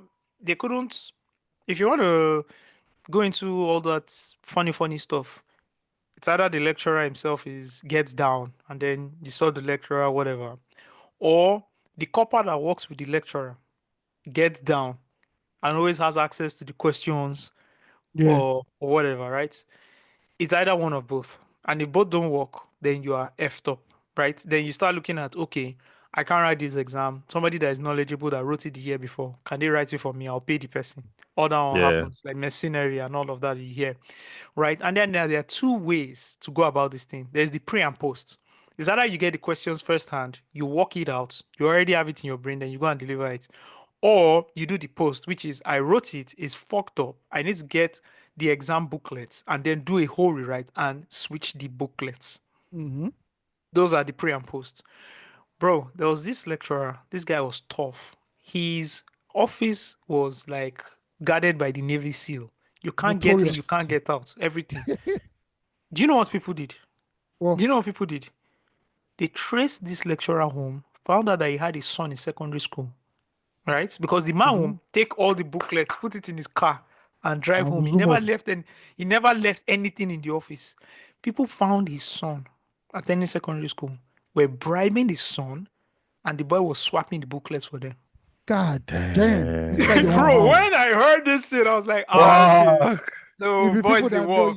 This is how much you people do not want to read or pass for exams. This is how dedicated you are. Do you understand? So, and that's what they did for quite a long time. I don't know how it stopped or anything, but they tracked the boy, they found the boy, they were sorting the boy. Good I have a pay. crazy story, but The boy was swapping the booklets. So you go and buy booklets somewhere else. You can go to the dean's office, you go and find booklets. That's another hustle. There's also another hustle, somebody selling booklets. That's another hustle. Because these things are not accounted for. And that's the problem we have in most Nigerian institutions. Once you bring the concept of data, right, and data integrity, right, they scoff at it.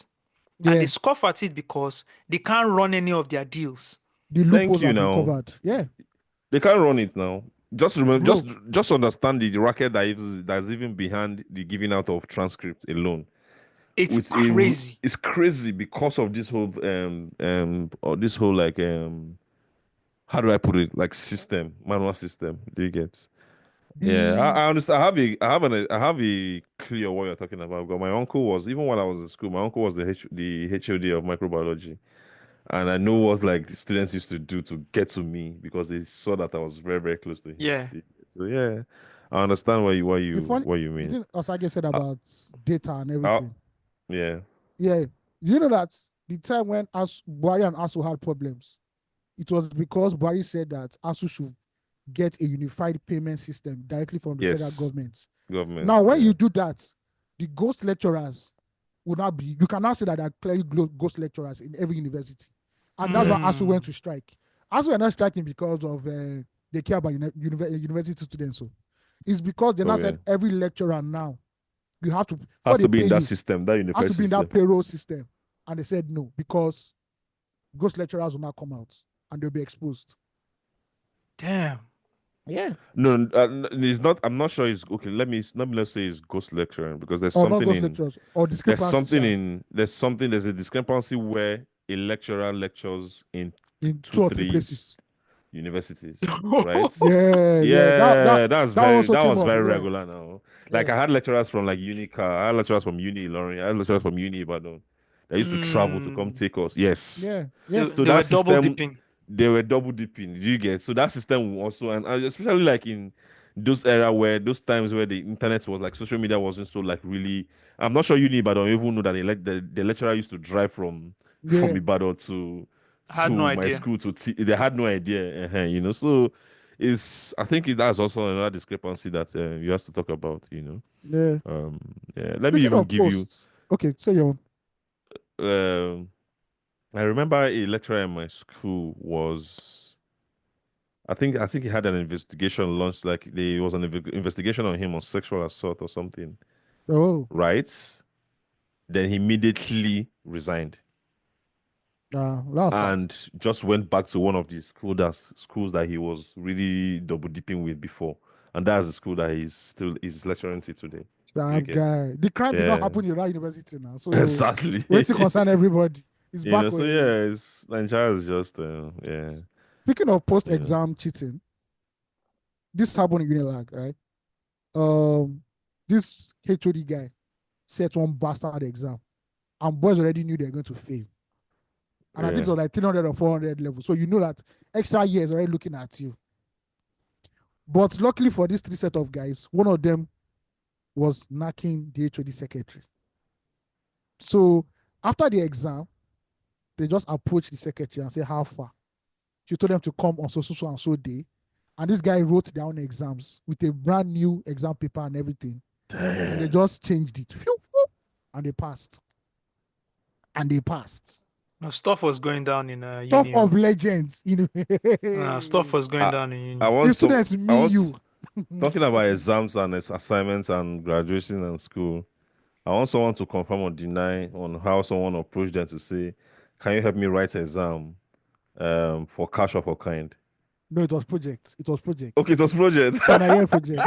Yes. Oh, was I all right? Yeah, it was I I collected the money. Are you high?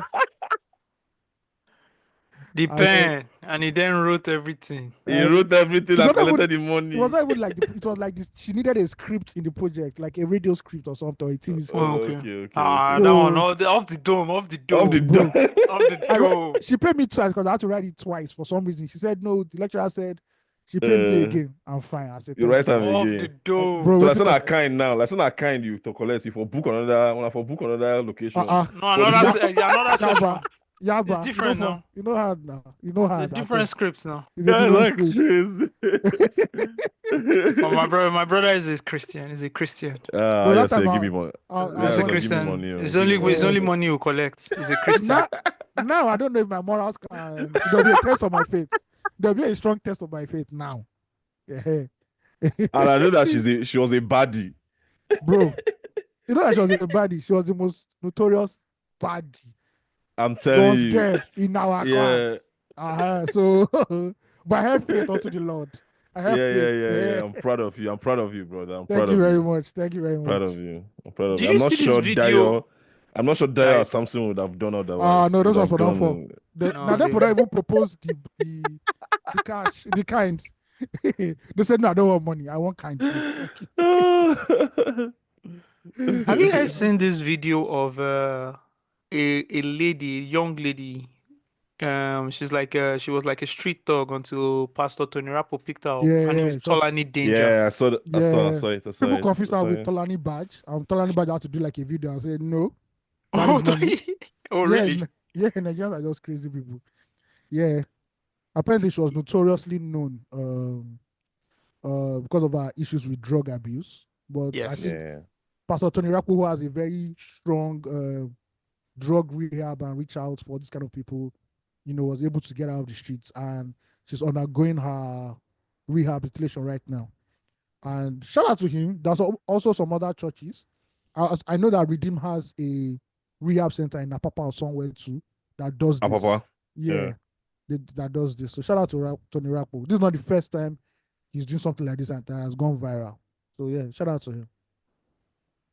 That's really good, man. I saw some of the footage and the videos, and man, which just led me to what Tunde Onokoya is doing with the chess in slum. I don't know if That's you guys were another. following it. Took some I'll of the be kids to following. New Yeah, York. New York. One of them won Bro. an The last award.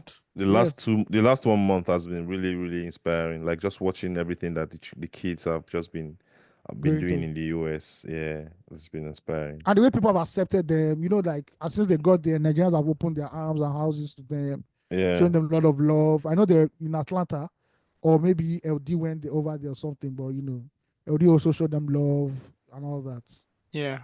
Really good stuff. Really good stuff. Shout out to him. I think he's working on another record-breaking event. Or Yes, yeah, yes. he's working I on think something else. Guinness Book of World Records should now just open a Nigeria department in their office, because it's every week now that every Nigerian wants to break a record. But it's all I good mean, though. we do what we can do. We do I'll what be we here. can do. But like, shout out to Tunde Onokoya again. Like, amazing stuff he's doing. Really, really That amazing. is somebody that, if they are doing national award presentation, he should get a should. national award. You should get a That national is award. somebody. Yeah. No.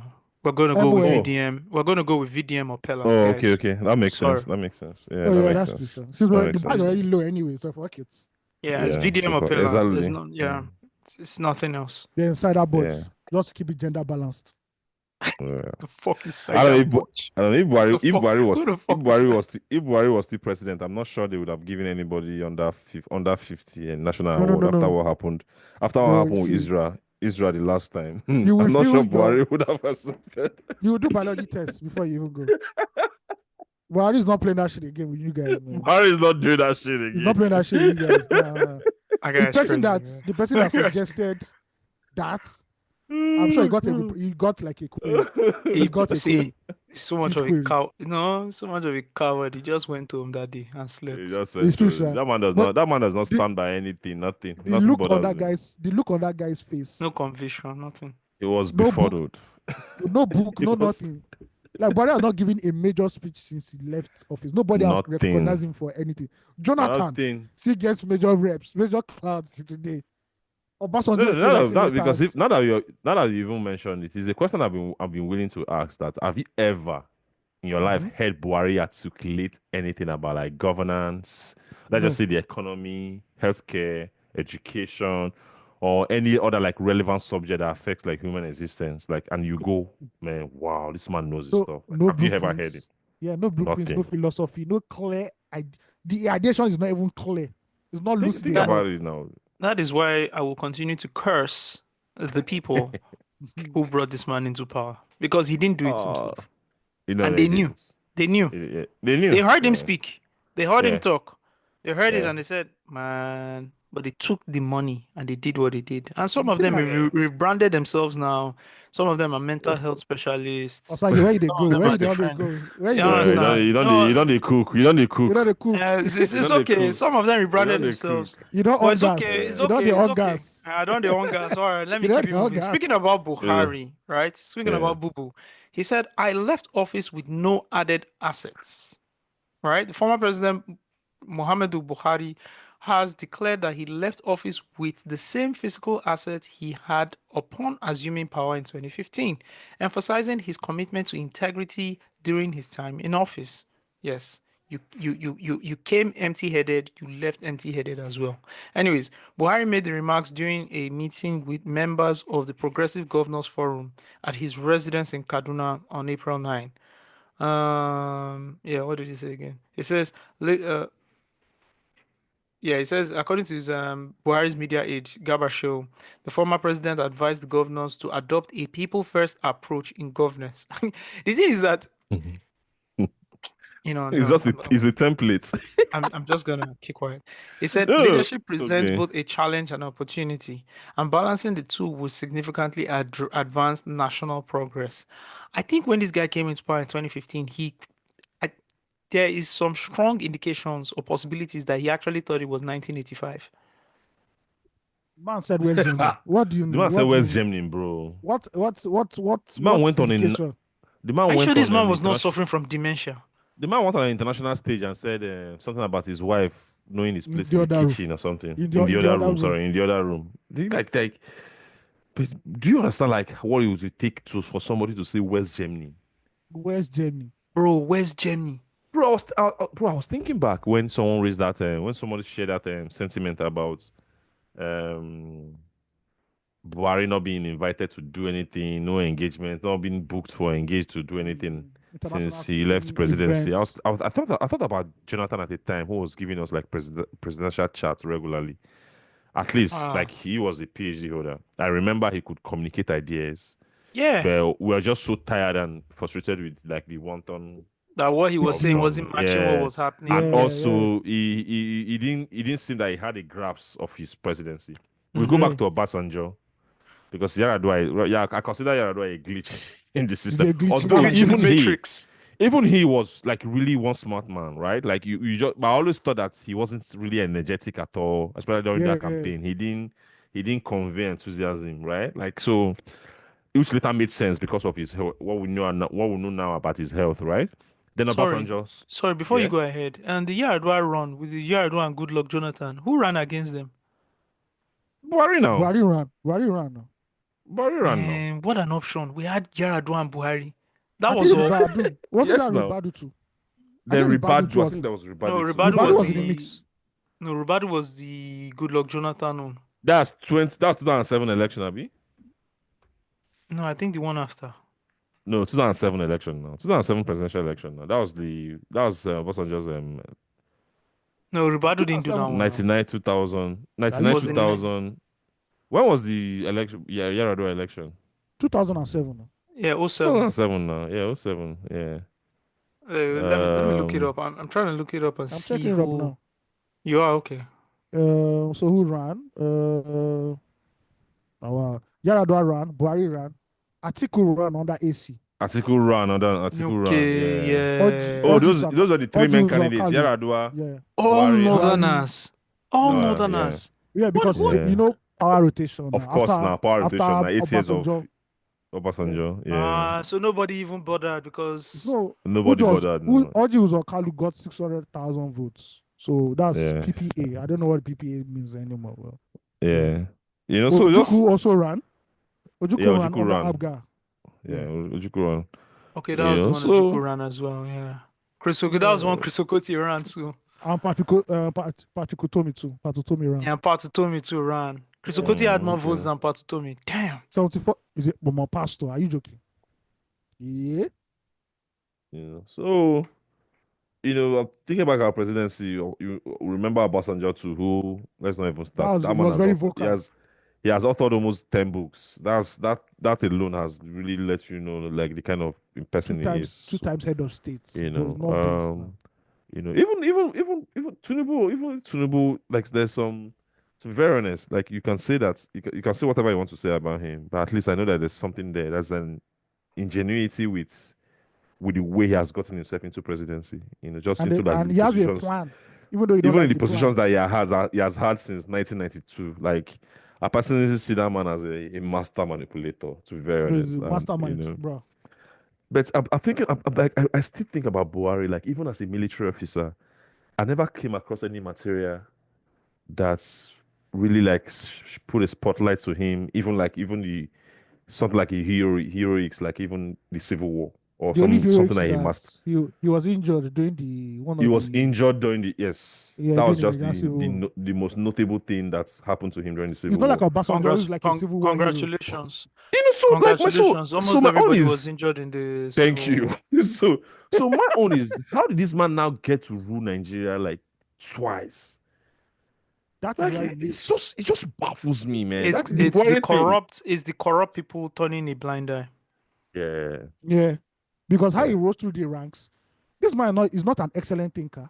He's not an No. excellent. No. So how did he rise through the ranks of the Nigerian army that he got close enough to now become head of state? I mean, he was put there. He was put there. It was Oh, yes, Babangida the junior Abacha officers, that did the yeah. coup. Yeah, they just put Yeah. him there. Yeah. But at least before he even They got put- to that rank, so we- he was a high-ranking officer before he became president, now head of state. How Yes. did he even pass through the military? I was Because thinking military are clearly long. that I was thinking, I said, okay, the smartest thing I've heard this man do, like something I was like, come on, the thing that blew my mind was them shipping that guy in a container and it still didn't work. But I think that was even the work of Tunde Adiagbo, not even Buhari. So No, that's I'm it. Yeah, saying. that's Wasn't it. them? They just greenlit it. They didn't do They anything. greenlit it. It was the Israelis that did it. They didn't execute anything. They didn't execute anything. You know, so like I keep wondering, like, how did this man get to like be president of Nigeria, man? For the second time, is crazy. it's the second crazy. time, books should be written on how social engineering was used to What sway was the youth used. to vote for Buhari. Yeah. But you know Like, what I believe? the social engineering was crazy. It's the bro. best. It's the best campaign I ever saw in my life. Bro, back then, if you say I'm not voting for Buhari, the hate, the At amount least of we even hate. saw we even saw pushbacks from like Tinubu camp in the 2022-23 election, right? Like they came, they fought, and there was like this clash of opinions every time on Twitter. Yeah. Bro, 2015, you dare not come out to talk about Goodluck Jonathan. You are seen as an enemy of the state. Bro, You are seen as the enemy of the state. come on. Yeah. Basically. We cancelled what's her name? Moabudu for interviewing Jonathan, like a journalist. Yes. She just went and did an interview. God. Can't. What's his name? When they even in the band and Don Jazzy interviewed Jonathan. The band, thank you. The band, That's what. That's the band. the first time. band. That's what lost how the band lost some credibility. Yeah, now. some Yeah, credibility. that really hits him hard, yeah. that really hits him It hard. hits him hard. Yeah, And Dogazi coming out to say that he didn't support that. he didn't So support more- it. Yeah, yeah. true. So And that the guy that came increased our and cynicism. wrecked the country for 8 years. Oh man, he wrecked it too. Buhari Policies wrecked it, that though. didn't make sense. Buhari wrecked it. Almost Man. reprinted the naira. But I have a theory though. I have a He theory. did now. Which one be almost? I have a theory. Just like the old They one was still in reverted. circulation. They They reverted, but they reverted, printed new. They still Yeah, wasted they money to did. print new currency. Yeah. Yes, sir. Yeah. That's how I mean- mad it is. I have So a almost theory. currencies in circulation now. Yes, yeah, we have two currencies in circulation now. Oh, you know that's why Now, I'll never. one that's is why I'll never paper forgive. like, the other one is different. Crash You the know, that's economy. That's why I'll never forgive Emefiele. If people are saying that, oh, this is a personal agenda by Tinubu, I don't care. A I don't family. care. That man, bro, I was on the road, streets, like around 11 p.m. People were still queuing in front of banks. Bro, people died. People died. People a PLC, died. A PLC woman was burnt alive. A What? man lost. Yes. A man lost his pregnant wife because he couldn't get money, the funds to register her on time and stuff that the hospital needed and all that because he couldn't get cash available. That's why I'm saying that even Emefiele is paying for the blood, the innocent lives that were lost, not because of the political agenda. But Tinubu was the president there and he oversaw it and he greenlit it. No, Buhari. I said to him, Buhari rather, and he Yeah. greenlit it.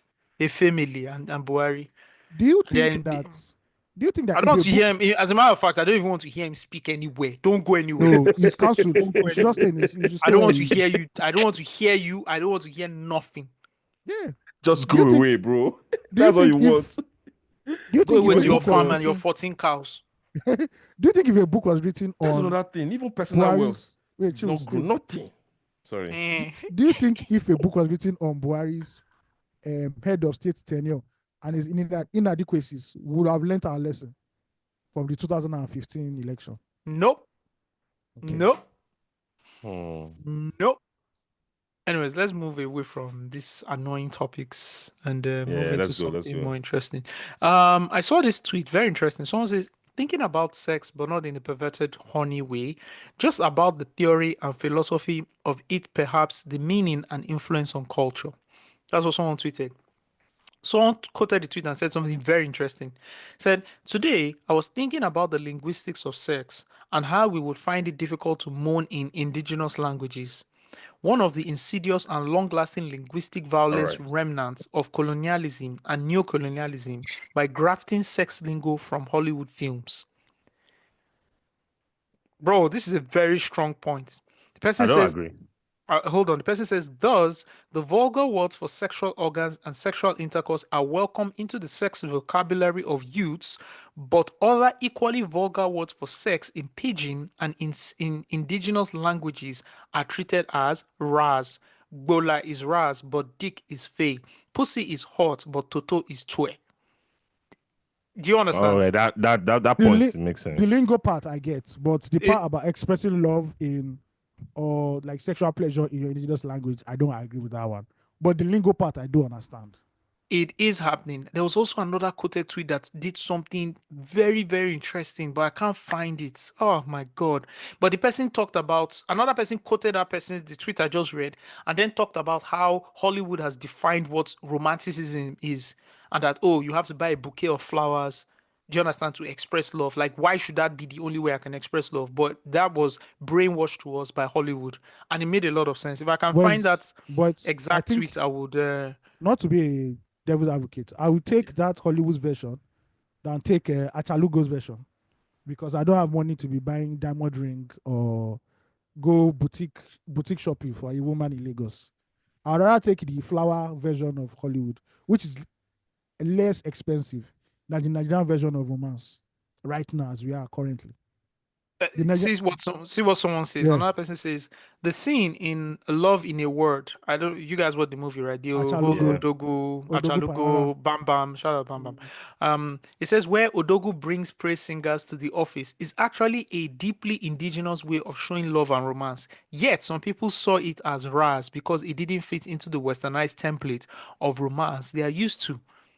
It makes a lot No, of sense. Let's now drill back to it's noise even making to just me. like making love, right? And you know, I was oh, you know, maybe someone is moaning and saying, "Ah, your dick, your dick." You say, "Ah, well, your bola big or your bola big." Do you But there are people understand? like that. There are many. But I millions of believe that examples in like that. truth, that's like especially in rural, less cosmopolitan like That areas. areas, It happens. where English is not a And primary language. It happens. you guys are just proving my point because those people haven't been exposed to the westernized media that we are watching that has But- brainwashed us to think the way we are Osage, thinking. there are Oh, some- okay, okay, You okay. get what I'm saying?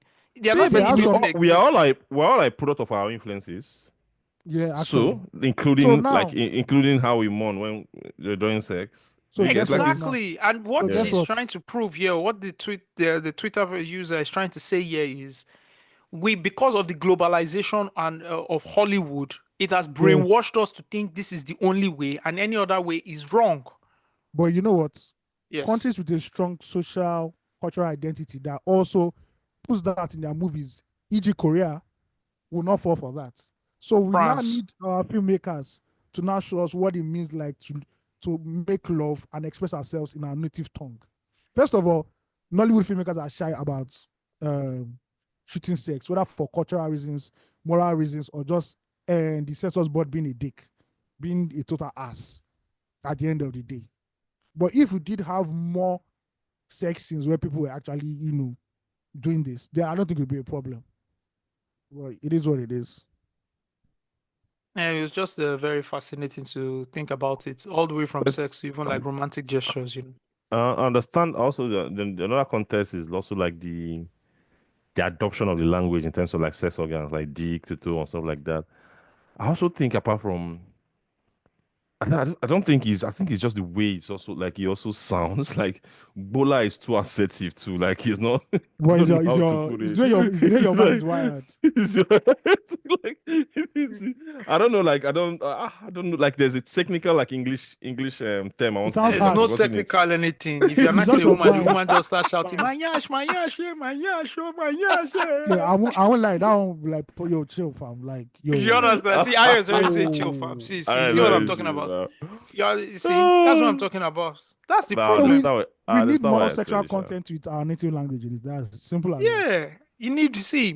People need to be shouting more. Mike Bekuso, Mike Bekuso. Well, if my neighbor shouts that one, we're having tenants meeting the next day. Shout. Do you understand? So you now have to. I said, please, Everybody you're now has making to noise. moon. Everybody now has to moon in Hollywood. Oh, why can't people say yeah, yeah? But You there's some people that say understand? yeah. There's some people that say yeah. That's But some people that say women- yeah. Now. There's some women that say yeah. That's some people that say yeah. So please, some man, people that say young man, I and tell had me a where friend- did you I had get a- your I'm on skills your from? I had I'm a on friend in your school Please shoot. who is shoot small. I had a friend in school who was into self-adulation during sex. Na me. See, So that's a red that's flag. his, That's a his, red flag. his That's a red nickname used to flag. be na Na me. Na me. Na See, me. whatever gets you going, my nigga. I didn't know this. Do, That's the do you? Do thing. you? Come on, Do you? man.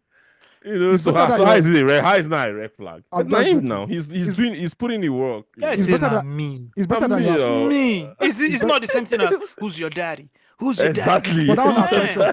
That one a question. You get answer. This one don't get question. Guys say na me. See, You it is say na better than vibes, na vibes. Osage. It is better than your partner abusing you. So that one is better. So, Yeah, I will take it. You know, yeah, but Yeah. it's a very interesting, it's very interesting conversation. But anytime I saw that comment too on Twitter, and the first thing that came to my mind was these are things that like in like a really functional educational system, these are things you write paper on.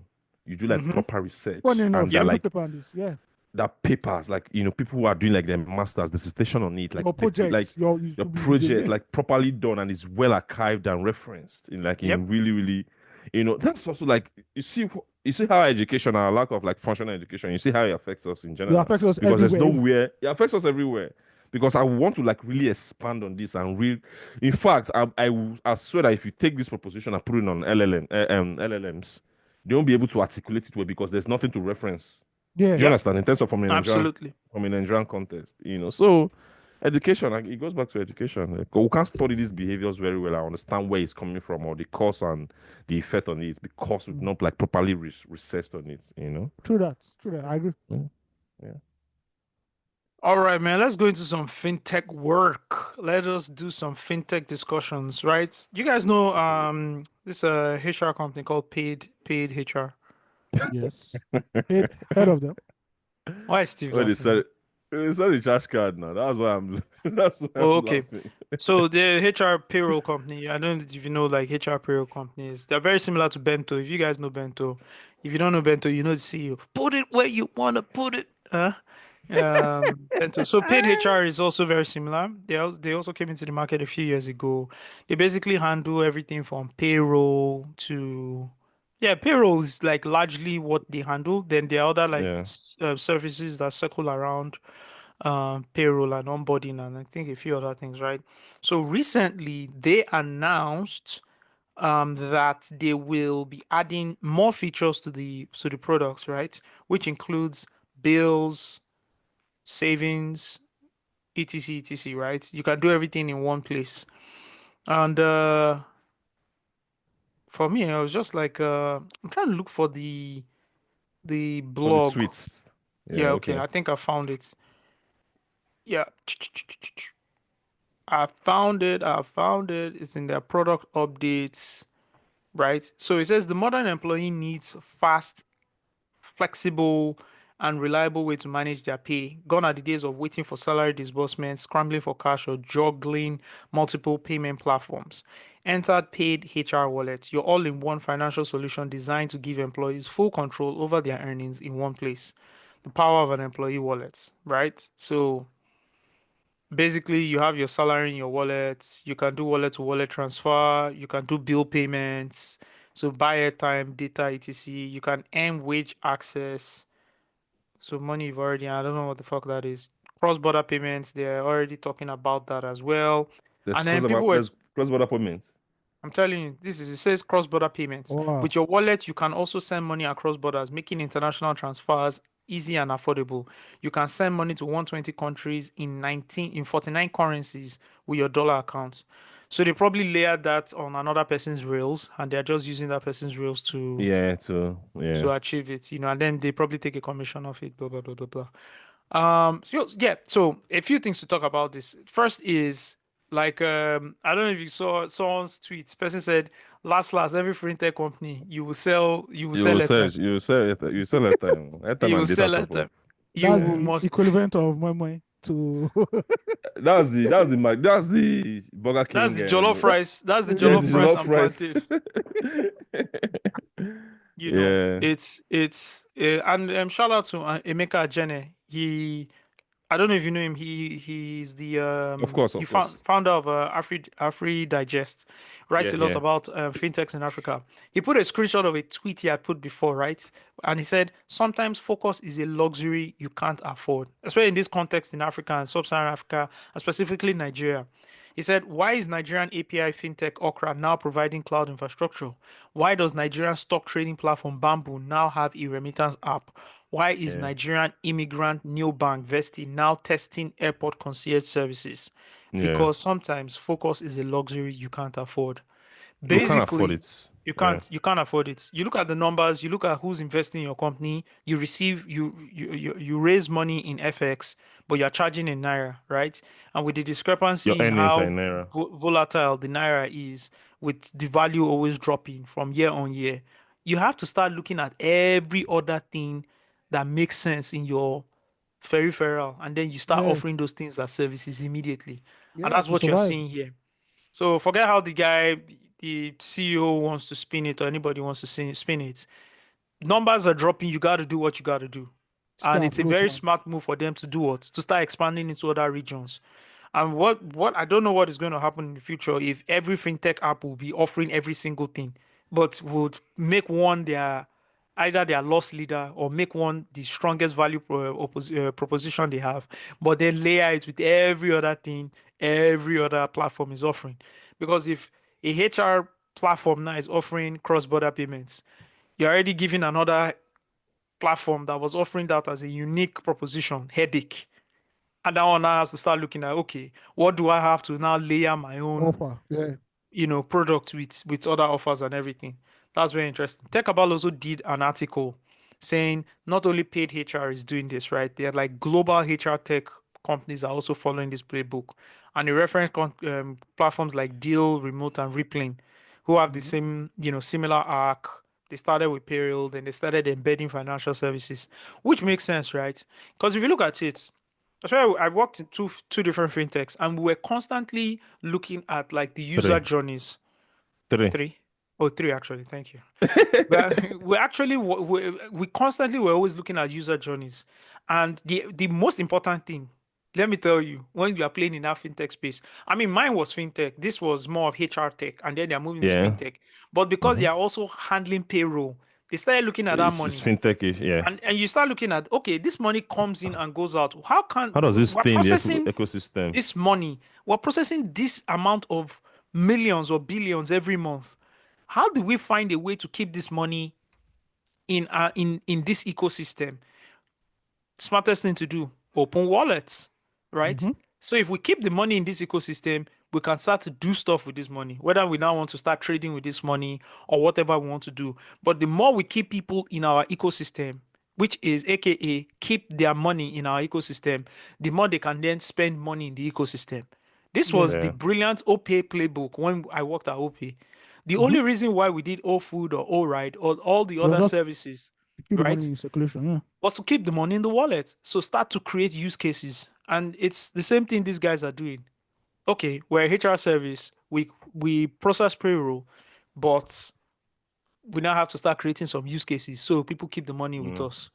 So it's a smart thing to do. Yeah, I only have a is the problem with this. The only okay, please problem I have go. with this is marketing in, and this is not to take away, I'm sure these guys are doing like a very good job. Shout out to all the product marketing specialists and the marketing people, right? But we still have a problem with marketing financial technology services or just most tech services in Nigeria. It's still a big issue. And I'll tell you why. I couldn't understand what these guys were doing. Like I read it, I watched the video, I could get it, especially when the conversations came on Twitter. I read their Twitter post with the lingo they use and everything. I was like, what is going on here? How would this even work? It's the same problem I had with like Paystack Zap as well. The problem is people are not marketing the use cases. You keep marketing the value props and functions to me, but that is not how to market a solution to a user. You keep assuming the user is you, right? The program marketing managers and the marketing managers. And I'll tell you why there's is a problem. The problem is they don't have, most of these tech companies, right? They are young people. They don't have seasoned marketing managers. They have really good young product marketing managers. And then the product marketing manager, right, is now the responsibility of marketing the product and taking the market, the UTM, the GTM, the go-to-market strategy, right, is that whole responsibility is put on the product marketing specialist or the product marketing manager, which is a very different function from a marketing manager. And that's why you don't sell use cases to me. You keep selling me technical lingo and technical jargon, right? That when I look at it, I'm like, okay, what do I do? How does this help me? It's the same thing I had with the Paystack app. Like, okay, who is this for? How does it work? Like, and that's because you don't sell the product with a fucking use case. You have to sell the product with a use case, because at the end of the day, it still goes back to how it works, right? I have a problem. I don't know how to solve it. The hero comes.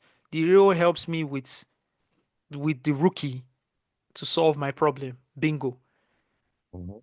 So Yeah, when you it start makes putting up sense. videos like this, oh, bill sorted, transfers effortless, salary, no waiting, no stress, just ease. It's just English that you're putting out. Yeah. And because you are also marketing this to like Nigerians, everyday people, right? Here's what's also happening. People are raising money from companies from Y Combinator and companies in Yankee, right?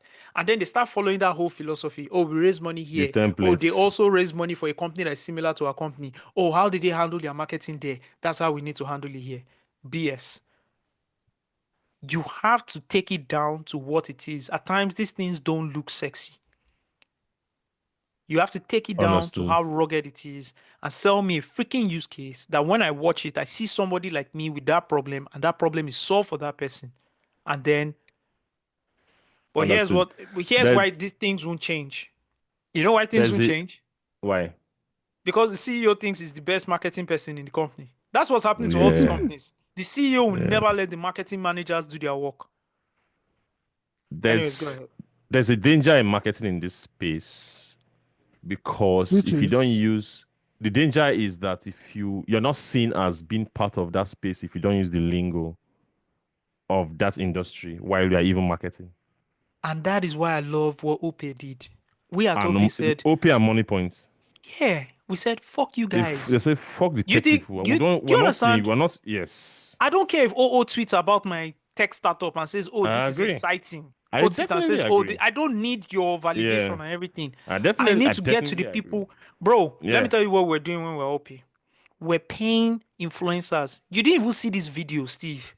I know. We're I paying know. I'm sure. influencers in obscure places in the Yes. southeast, in the south. They were earning 10,000 naira per video they make.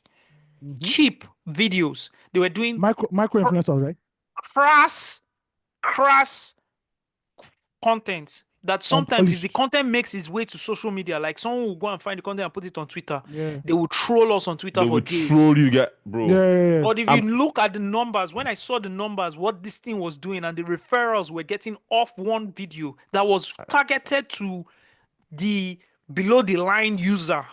Serious one. Bro, what are we talking about? Let me explain something to you. It takes me back to our conversation about how people in the industry used to look at pause back in the days. You think breaking things down for the mass media is easy? You come and do it now. They think it's a Half of them Come are and flow do shop it. now. Half of them are Come flow shop. Come and do Bro. it. Do you Half know of the them that were skill trolling that us is back then, they've closed shop. exactly. Of course. Like, do you know the skill? Do you know what Because- it entails? Like, what is needed? Like, but people don't know because people just want to be bougie and be elite like in just for no reason. Do you get? For no reason. So when a mass that's market so is being playing in this space, playing in that space has taught me that people just turn their nose up at your work or whatever you do if you're not using the industry language or lingo Yeah. or whatever it is. Oh, I'm a And cool guy. Oh, I'm a CEO. I must tweet on Twitter you every like day. whatever it's. Thank you. All If right, keep you're doing not it. using I that already know language. 2 CEOs on Twitter that's their startups have packed up. I'm putting together a team. But I see tweeting, Abi. That's it tweeting. No, they're not even the tweet again. They don't reduce them. So that's the thing. So it's a problem with the marketing. So is with the marketing in that space. We need somebody to just say, you know what, I don't care about your lingo. I want to go and talk to the people that I need to talk to. So come and use our product, right? And yeah, That's just it. And the concept of the recharge card, whatever it is, embedded finance has turned every company into a fintech. Like no, because at the end of the day, it's simple. Everybody is now a fintech. Even HR payroll companies now that are fintechs Now because they're fintech, doing cross border, they're doing remittance, they're My doing brother, come everything. and put your money here. Come on, it's not easy. It's not easy because of the economy we play. I was thinking about. We'll give I you remember 10% I remember per when I went into fintech and I was looking at Stripe. And Stripe has been just about digital payments since Stripe came into existence. Mm-hmm. Do you understand? Do you understand the power that, like the power that comes with the ability to stay that focused, bro? I remember researching like fintech companies and I was seeing like a Touch Bistro. Touch Bistro is a fintech company for restaurants. They just do POS like checkouts for restaurants only. Yeah. Wow. Like, do you understand the power of such focus? Because Very they're in niche. economy, very niche. They're in economy that works. Do you get? It's not. Come and do that in Nigeria now. How many restaurants do you want to repeat checkouts? Do you understand what I'm saying? Body go So tell you. like, body go tell you. You know. So yeah, it's. I think it's just it has to do with our economy. People have to. You know, Paystack has done offline payment. They've done digital payments. They have been doing kind of like that, going into like banking now. It's not bank, but it's Yeah. banking. But the way I understood Zap B2C, is just yeah. the way I understood Zap is just for people who, like I just got back. Like Is the you just yeah. you I just got listened back. to That's the way I understood it. Open Africa. Open and, Africa broke they it did a down as very usual. good They did a very deep good dive. Yeah, shout out very to deep them. dive, very good deep dive, you know, stuff like that. So yeah, it's just like you made very important points with the market scene and yeah, you know. Is marketing. See, I want to tell you, there's another one I saw. Like Gray. I don't know if you guys know Gray Finance. You can open US, UK, and Euro accounts and receive money Yeah. in those the currencies, right? They put out a tweet. They put out a communication, right? Important update. They say your US bank account details are changing. We're making a few changes to your US bank account. Starting today, we're moving all accounts from Community Federal Savings Bank to a new banking partner. Your previous account will immediately cease to be active. Your money remains completely secure with us. All incoming transfers will be reversed back to the sender, but your existing USD balance will be automatically credited to your new account. Our new US bank account supports both ACH and wire transactions, giving you the freedom to truly move your money anywhere with Gray. Please request your new account details on our website and update your banking information anywhere you saved your old account number. Our support team is ready to help you if you have questions or need assistance with this transition. Fam, this is one of the most ridiculous updates I've heard in my life. Right? And I'll tell you why. Immediately, Why? somebody puts a tweet under their tweet and says, if there's a pending invoice transaction linked to my previous account number, will the funds be sent to an invalid account or moved to my new account number? In summary, what will happen to any pending payments made to the old accounts? They reply him and say, hi, all payments sent to the old account will be reversed to the sender. To avoid any disruptions, please request a new account. Is this not ridiculous? So I have a pending transaction. I open an account with you. I have a pending transaction. All of a sudden, you change my account and you're telling me that all my pending transactions will be reversed. Do you know how complex that is? That you've done a transaction. Do you think everybody I'm doing a transaction with is my brother or my cousin that I can just tell, please send it? You can just tell. Yeah. Yes, do you understand what I'm saying? Yeah, the money can be coming from somewhere that if it bounces back, I can't even get in touch with the person or whatever. Like there's so many instances. I remember when Revolut started issuing IBAN accounts. They didn't have IBAN accounts before, right? They had like another account number that you could send money. You know, they acted like truly like a new bank until they started issuing IBAN accounts in the Netherlands, right? And they sent this update that okay, you have a new IBAN, like this is it. This one will still work for the next couple of months or something. Yeah. And then they said this is a countdown from this particular time, it will cease to exist. And then they sent you updates periodically. That is how a company should work. Yeah. And that's the issue I have. Like, first of all, this is so sad. And then you are telling me your US bank account details are changing for the better. And then you tell me, like, the marketing here is zero.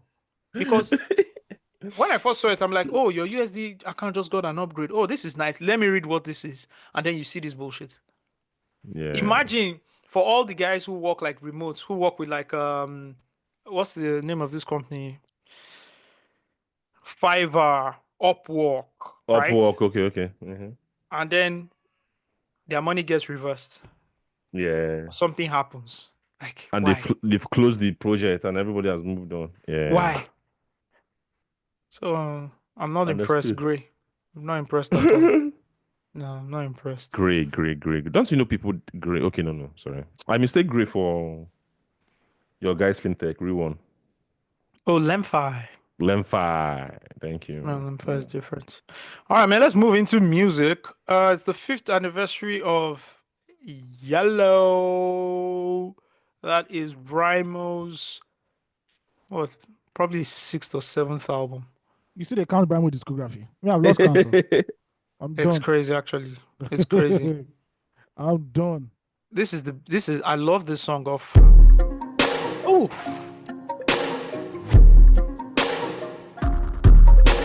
A bitch with the niche,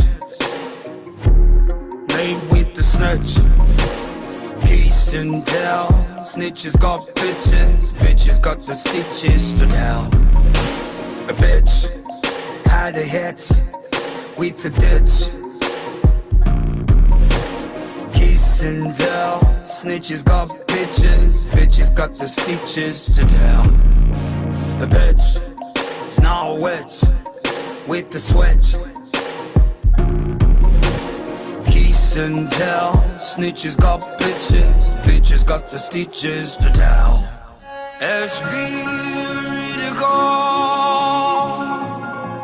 they're all in it together, blackmailing each other's their game. SB to go, and it fuels the disorder, blackmailing each other's their game. A snitch. Come on, man. Yellow. Brymo. Yeah. Aya, tell us about this album, man. This album is a very expansive album from Brymo. It has different layers to it. Actually, if you go and check online, it has a side A and side B. And this is a very dark and disturbing album from Brymo, if I have to say. You hear songs like Strippers plus White Lines, and you begin to wonder where Brymo's headspace is at. Even the track Osage just play right now, especially the chorus, especially the core. What he's thinking about is not folk anymore. He's going into some trap, so kind of thing. Now we all know that Brymo is very talented. He has mad range. Like I would say, I think Brymo has the best discography, Nigerian discography in the 2010s. Nobody can argue. No, please do not just argue with me. I'm not in the spirit of arguing. I don't feel like arguing now, but I think he has the best discography in the 2010s. And this album just cemented his gold status in terms of folk music in Nigeria, contemporary folk music in Nigeria. There's a song called Ozymandias. I saw him perform this live, and people were literally having a spiritual experience. I think this is might be the last great album from Brymo. I don't know. After 2020. No. Which other one again? Don't do that to Brymo. No, not Libel. No. No. Oh yeah, the one with AQ. Yeah, the one with Q was actually No, dope. the one with Q is also dope, but even for solo projects, you still have 9 now. 9 song. Now, okay, yeah, sorry, my bad. Now, That had this classic record. Yeah. Meje, my God. You can literally cry listening to this record. But don't let me play now. Go ahead. Continue. Yeah, with, so Yellow. that's the story about Yellow. Yellow was inspired from another artist who was working with Mickey Me, who also called our own album Yellow. And Brymo just said, you know what? It's a yellow word. Let's just do everything yellow. So he named his own album Yellow. Who's that? I forgot his name. He's an upcoming singer. I've never heard of her again. I don't know why. The album is a painting that was done for Brymo, and I think it fits well into Brymo's world and mood. And yeah, that's it about Brymo at the end of the day. It's a good album. It's a great album, actually. Go and listen to it. 10 tracks or 11 tracks. No, sorry, my bad. It has 14 tracks at the end of the day. So just go and listen to it. Great experience. I think Brymo, in terms of folk music, idea puts him since 1998. I dare put him as the greatest. Yes, and it might shock people. People say, what about Asha? But, bro. What about Beautiful Nubia? Yeah, you can call Beautiful Nubia is like the most night of folk music and soul music. And funny enough, it still does live performances every month in Ibadan and in Lagos. I've been planning to go to one for the longest time. I hope I have the time to go to one this year. Beautiful Nubia is up there, but I think Brymo just has that edge. Is there something edgy about him? Maybe because he's still very urban. I don't think Beautiful Nubia is that urban anymore. He's really folksy. But I think Brymo still has that edge. He has that wicked edge to it. But both of them are mad prolific. Very prolific artists at the end of the day. Shout out to Brymo, another COVID album, Yellow. Yeah, that's true. That's another COVID joint right there. Another COVID album, yeah, that's true. I've always wondered why Brymo never broke through internationally in the folk soul markets. It's just, it's perplexing at the end of the day. Yeah, because his music, because he speaks in English mostly, like English, Yoruba, the music is great, everything is great. The quality of music is international. It's phenomenal. Phenomenal music. Brymo's wicked. Phenomenal. Shout out to Brymo. It's scary that we can't even call Merchants, Dealers and Slaves as Brymo's best. This is insane, bro. Yeah, it's actually, because for me, it's like Merchant Dealers and Slaves is a classic, but I can't even say it's his best album. It's his best album. But there's something I want to do. I want to do a video, and I want to say MDS was the best Nigerian album in 2010s. It's possible. People can make a shout. Yeah, people will argue with you, and they will argue with you from a place of ignorance because they didn't listen to the album. Yeah, they didn't listen to it. Was a time where Brymo was not popular. Chocolate City. So it was a time. Let me put it like, it was a time where championing the media and the media people, right? Yeah. Championing Brymo was not popular because everybody was down Choc City. Yeah. And that's how fickle this industry motherfucker. I was the only one. I was the only one in the media championing Brymo. Steve was the only one of the media, basically. Yeah. The net, I was just joking. Yeah, basically, the nets, because Sagi was really adamant that I cover every court case. Yeah, and covering the court case only meant one thing. I don't know. It does. I don't think my relation, because my relationship with Larry Lawa has not started at that time. Maybe that was all like beauty talk, but attending those court cases just made me take Brymo's side. And you didn't even take his side. You were just reporting. I didn't take his side. I was just reporting the truth. I was just reporting the truth. Can you even see how we are even brainwashed to say being in the middle now looks like as if we're taking someone's side? Can you imagine? Yeah. Can you imagine? You see how it is. And that's why I don't like you industry niggas. I don't like you radio people. I don't like most of you people because you're just fickle set of human beings. It's true. Who want to associate yourself. I know them now. We see them at industry nights or when we're going to the parties and everything. You all just wanted to associate with Paul and Aldo. You're all a bunch of losers and suckers. You all wanted to just still get the invites. And so, that album didn't even get nominated for the Headies because they didn't damn freaking listen to it because they just got Brymo blacklisted. The net ecosystem and that time we're not as loud and as influential. Yes. You guys were not as loud and as influential as you guys became when you guys went to Pulse, because Pulse was like the bigger platform, right? Yeah. I think that was an issue. Because I remember us doing the same thing for Simi, and Simi now getting the nod for our album, right? Yeah. That was the same thing we did for Brymo. But then our voices were not loud enough at that time, right? Yeah, but we like, did exactly the same thing.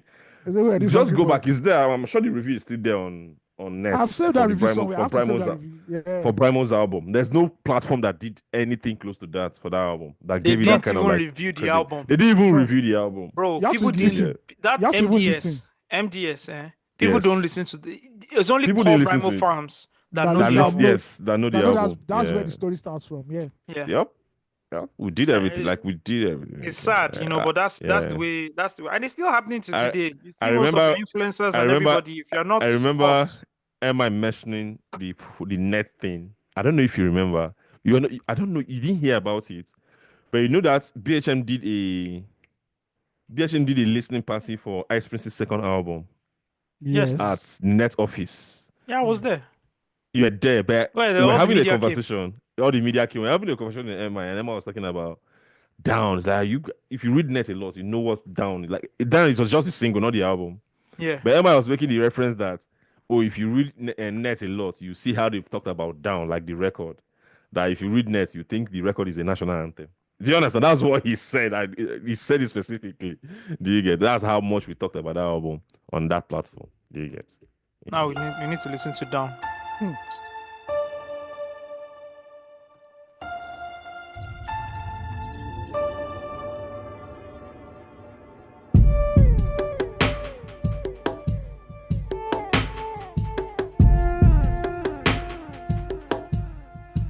Something need to go around town. People they go downtown. Some people they stand around. You wanna no go downtown. Them say the chief, he dey sleep with the thief wife. I boogie for corner, he dey sleep with the chief wife. The neighbor daughter carry belle for the thief child.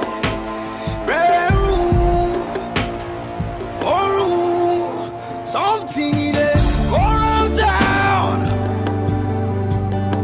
People who they go down. The world is spinning round, round. The world is going down, down.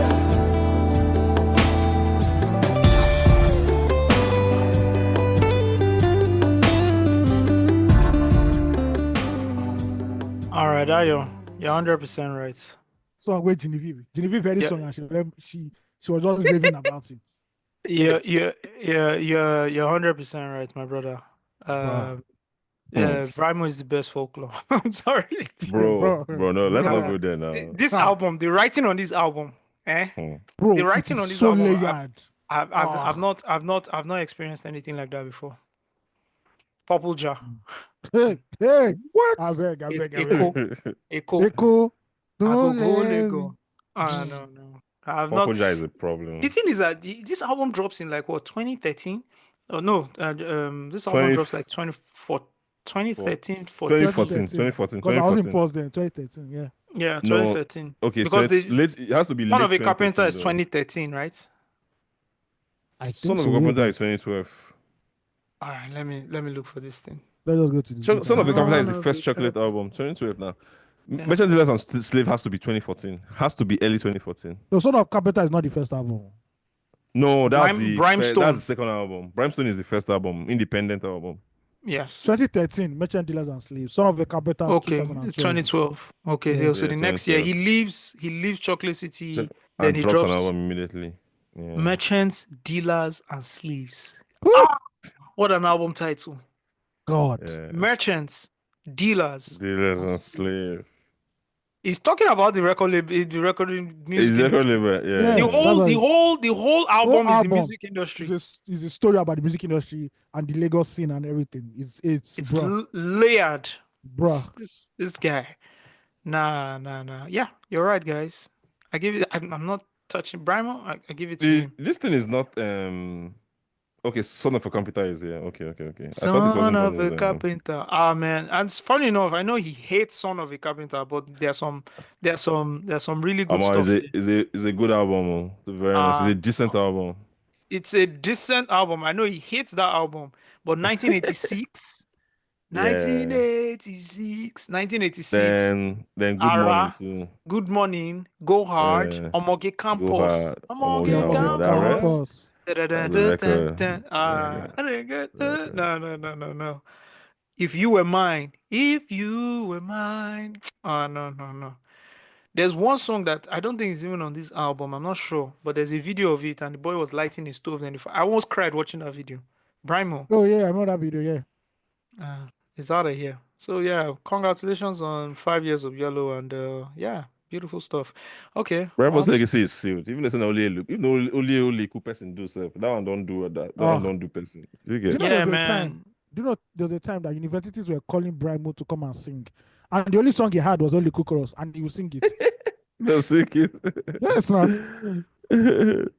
And the crowd will be rapping. I don't think there's a Nigerian artist that got really that acquired a lot of wealth and fame even before their first album as Ice Prince. There's none. There's none. Ole cool. Ole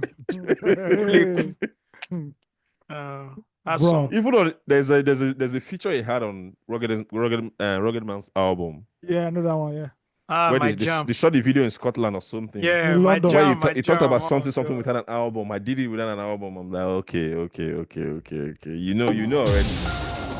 Yeah. Hold on. Cut That's it out. so. That is my. Funny enough, I listened to that song For recently. real?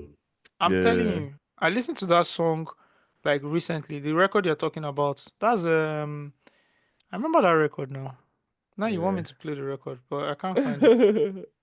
She said, I she don't know. said, she did feel my swagger. Yeah, that's a rock. Oh, That's la, yeah, la, la. yeah. That's She a said, record. she did feel my My swagger. In the swagger. building, in That's the true. That's a club. record. Where Ice Prince was floating on the record. He called me Yep. guy. Something like. Shout out. I can't find the record. You can't find a record. I can't find it. Ah, But I listened to it recently. Rocketman's catalog on DSPs are really not. You know what he did? He redid the whole thing, like put some records. Yeah, he mixed up his catalog, but it's good for him because he republished a lot of records. Oh, okay. Yeah, shout out to Rugged Man as well. All right, so where are we? Burna Boy. Me, I don't want to talk about Burna Boy. Put me on the intro of his next album again.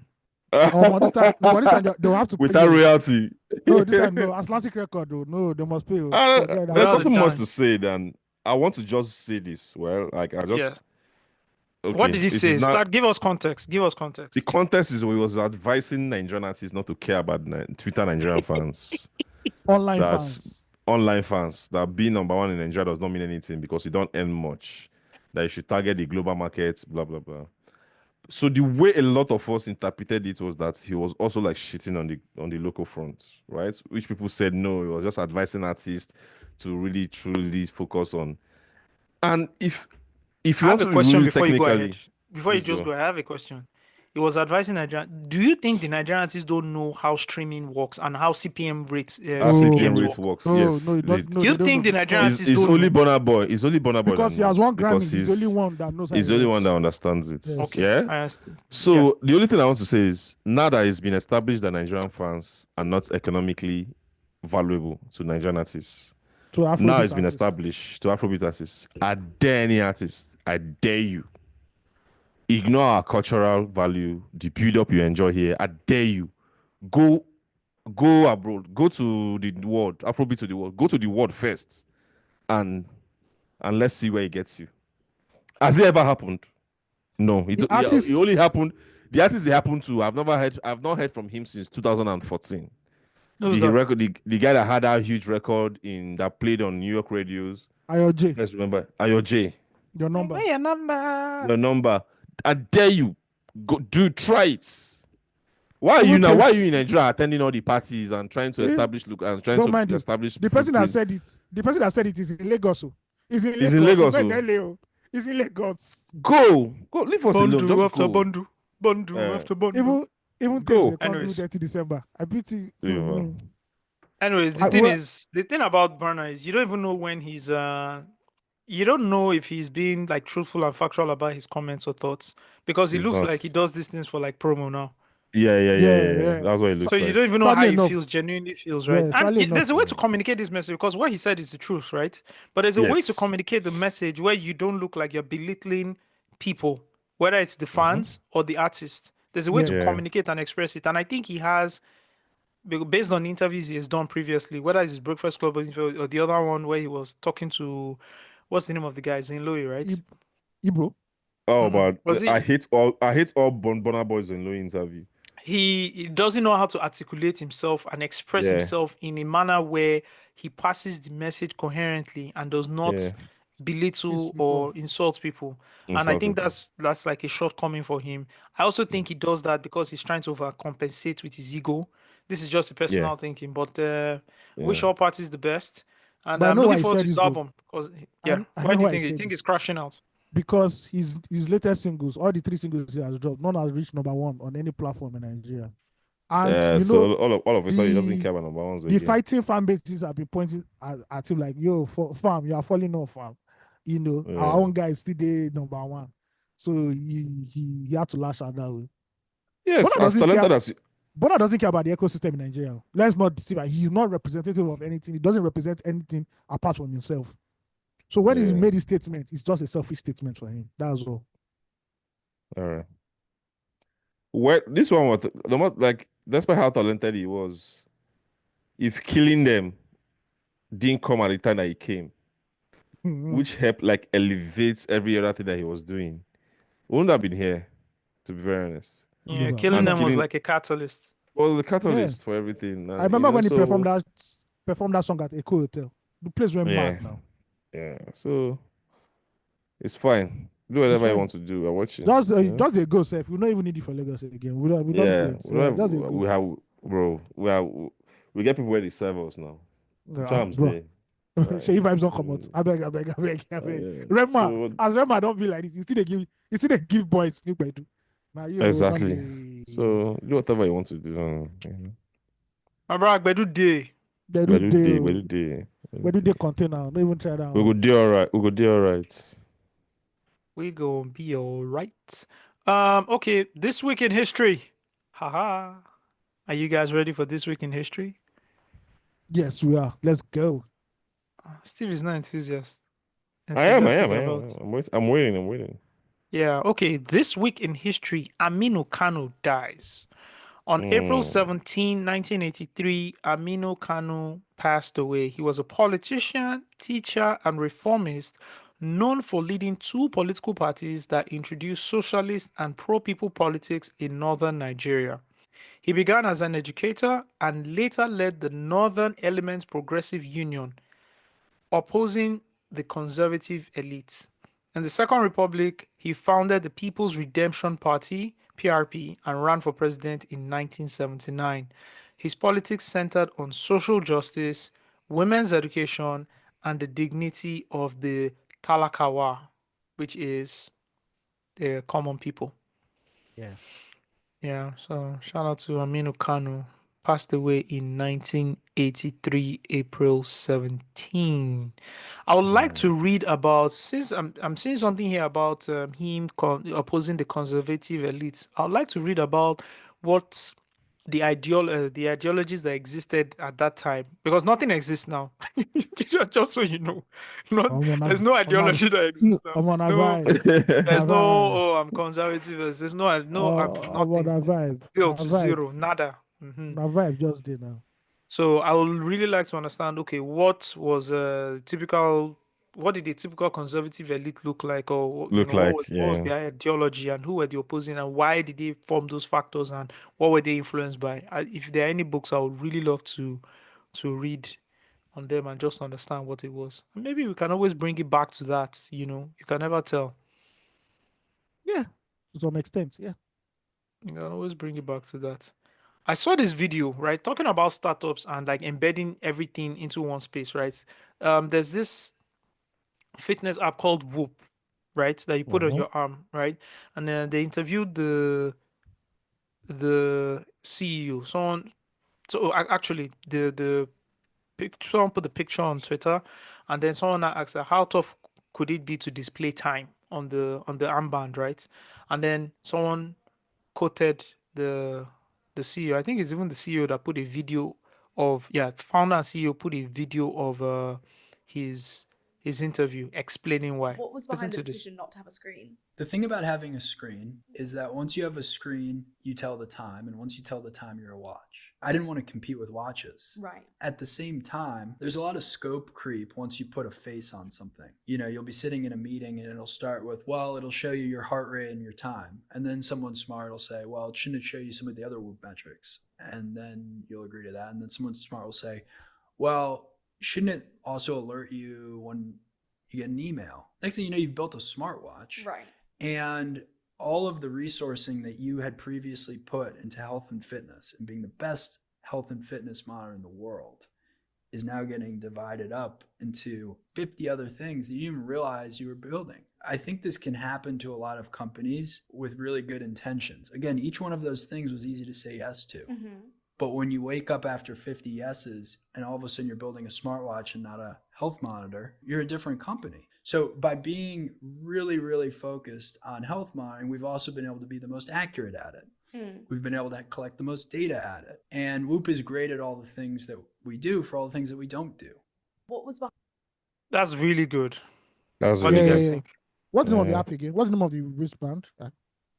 It's called Whoop. It's a wearable health and fitness coach, which they describe as being on a mission to unlock human performance.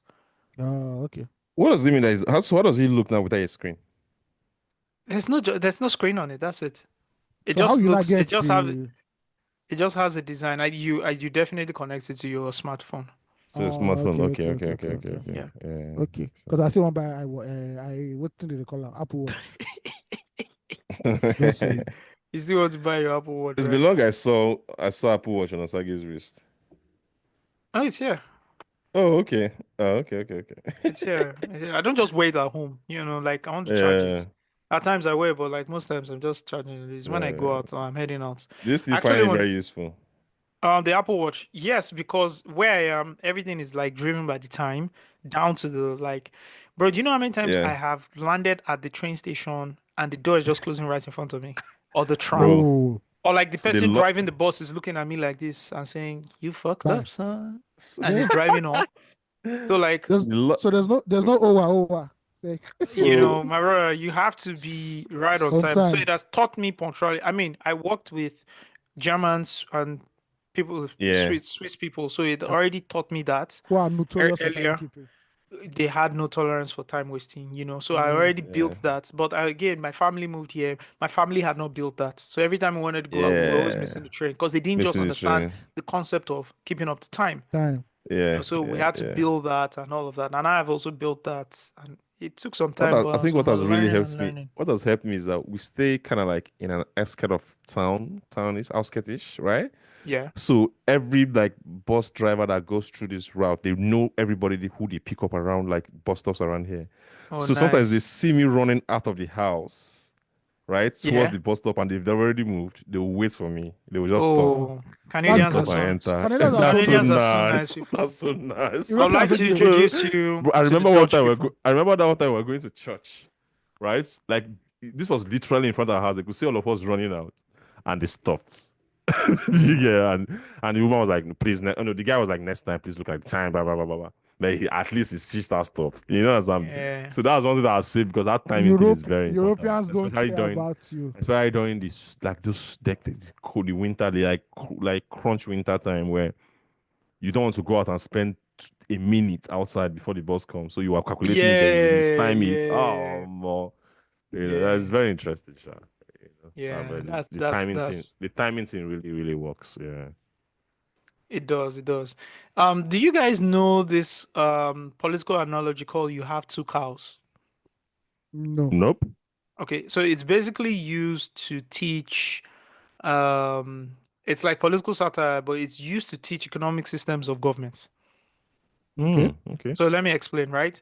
So socialism is if you have two cows, the government takes one and gives it to your neighbor. Communism is if you have two cows, the government takes both and gives you some milk. Fascism is What's the first one? Sorry. What's the first one? socialism. And this is how to teach people who say, oh, Yeah, what's the socialism? What's impact, communism? yeah, What's yeah. capitalism? What's So narcissism? socialism is you have two cows, they take one, give your neighbor one. Yeah, or to that's right? socialism, right? So Okay. again, if people say, "Oh, the capitalism is too much," I don't. When people say this in Nigeria, like young, Finish that explaining. Okay, Please. let me explain. So I'm socialism, finding it interesting. Okay. socialism, if you have two cows, the government takes one and gives it to your neighbor, right? Alright. Communism is if you have two cows, the government takes both and gives you some milk. Yep. Fascism is if you have two cows, you keep the cows and give the milk to your government. Then the government sells you some milk.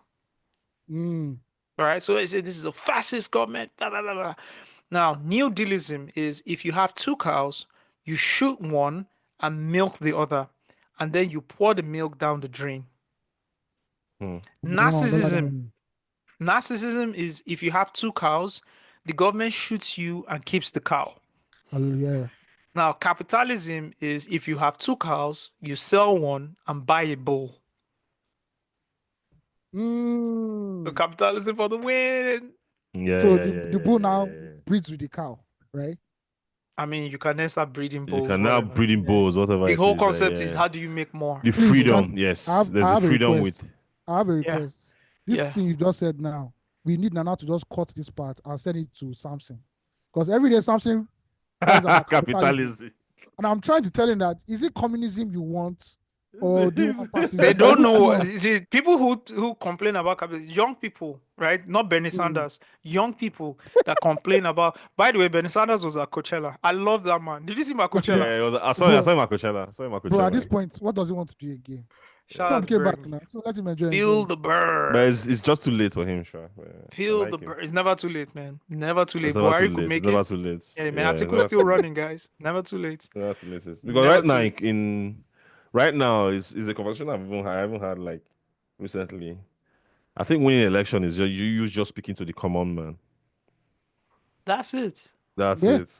That's Yeah. it. Anyways, there's this. You've heard the two cow story. So somebody Yeah. flips what capitalism is when it comes to two cows. You have two cows. In socialism, the government takes one of your cows and gives it to your neighbor. In communism, the government takes your cows and gives you milk. In capitalism, you sell one cow and buy a bull. Now you can breed it with your cows and make more, expand, until your neighbor starts breeding cows too. Now to compete with him, you need to breed more, faster, make more milk. And he has more money to expand because he's paying the people who milk his cows less than me. I'm gonna start paying my workers less. And then I'll buy my neighbor's farm and expand even bigger. But there's another milk corporation threatening me, so I'm gonna start putting water in my milk. Sure, the quality's going down, but I'm getting more money per bucket of milk. And I'll have extra money to lobby the government in case they try and regulate me. How dare they infringe on my freedom of cows? And once the market at home isn't enough, I'll use those lobbyists to control the military. I'll have the government destroy any country who threatens my milk dominance. The military is a tool for my expansion. Look upon what I have created with only 2 cows. We should put a side note and say that is American capital. That's American capitalism. No, but that's capitalism. That's because capitalism too. you can't control it. Because I Yeah, can mention a because- name in Nigeria where you say, okay, that's true. But I won't mention I it. think- We all I know. think We all We know. all know. Yeah. Also during COVID, we saw his bumble. Yeah. You know, so But that was wild. That was wild though. I Bro, didn't that see it was though. like COVID I've never looked at that picture. COVID for gave us real? the best. COVID gave Yeah. us the best. COVID gave us the best. I want to give a quick shout out to Bayo Omishori, friend of the show. Jesus Christ. I just remember what's up? something. And I was supposed to share something with you. Uh-huh. Yeah, just it's remembered. good. It's You good. remember, friend of the show and Triple-OG when it comes to everything culture You and say it doesn't music. like that OG too. Well, I'm not calling him OG. I said Triple-OG. Okay. Don't Yeah. worry. He go drag you, sir. Don't worry. He shared a video with me produced by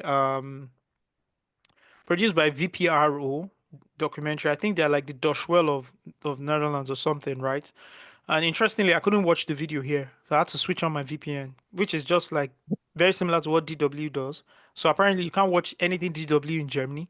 In Germany, for real? I'm telling you, yeah, they don't broadcast in Germany. You broadcast outside. It's like outside. it's like a media in bracket propaganda tool to use Out-serving, to yeah. yeah, so I think it's the same thing here. Anyways, they did a very nice series called they're doing a series, and one of the series is the Nigerian Brits, the Afro-European, right? Is one of 6. It's a 6-part documentary, but they did this one specifically on Nigerian British people. And Bayo sent me, I watched it with my wife. It was really good. For people who've traveled or who have people who have traveled, it's a really good, it's a great documentary to watch. And it features do you know this guy? Do you know What's Up Africa? The guy who used to do What's Up Africa back then? Yes. Let me get his surname again. Ikenna Azuike, Nigerian British lawyer turned broadcaster, right?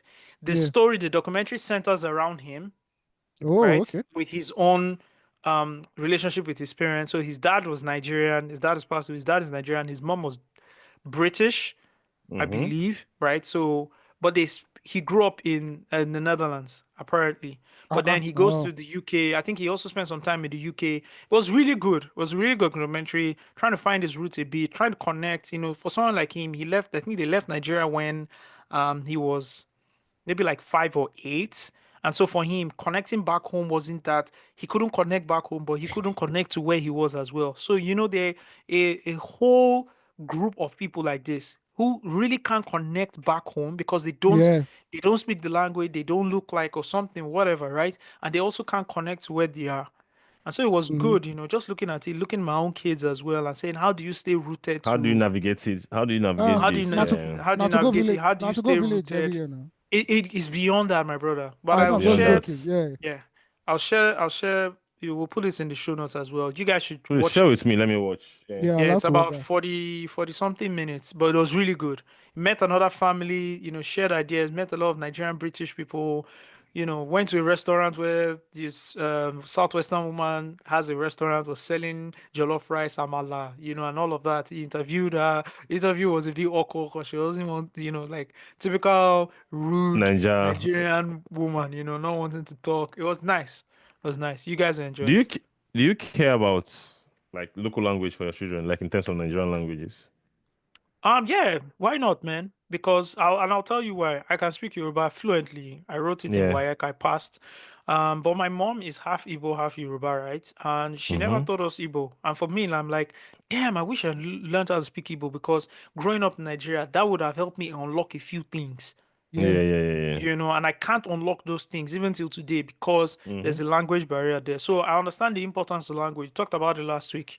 You speak someone's language, there's a wall that is already just broken down, and Yeah, you you get can, faster access. yeah. So So how are my you going to kids, do it? Do you speak to them? no, but my mom-in-law speaks to them, and at some point after they have I feel like they've sufficiently learned the language, the Dutch language they're learning. It's a language they're going to pick up again. They are just going to consistently be learning Be languages learning all their languages. years. Yeah, Yeah, yeah. Oh, okay. yeah. Makes sense. That's Okay. nice. It's Oh, very no, important that's to bad. learn at least one language. All right. Yeah, and it also goes again, programming. We talked. I Let's was on the go. call with Steve, and we're all talking about programming and all of that. Programming on TV is very important, Very, right? So very. now I'm using a platform where I can actually manage the programming myself, and it's easier for me, right? It's tedious for parents because What platform is that?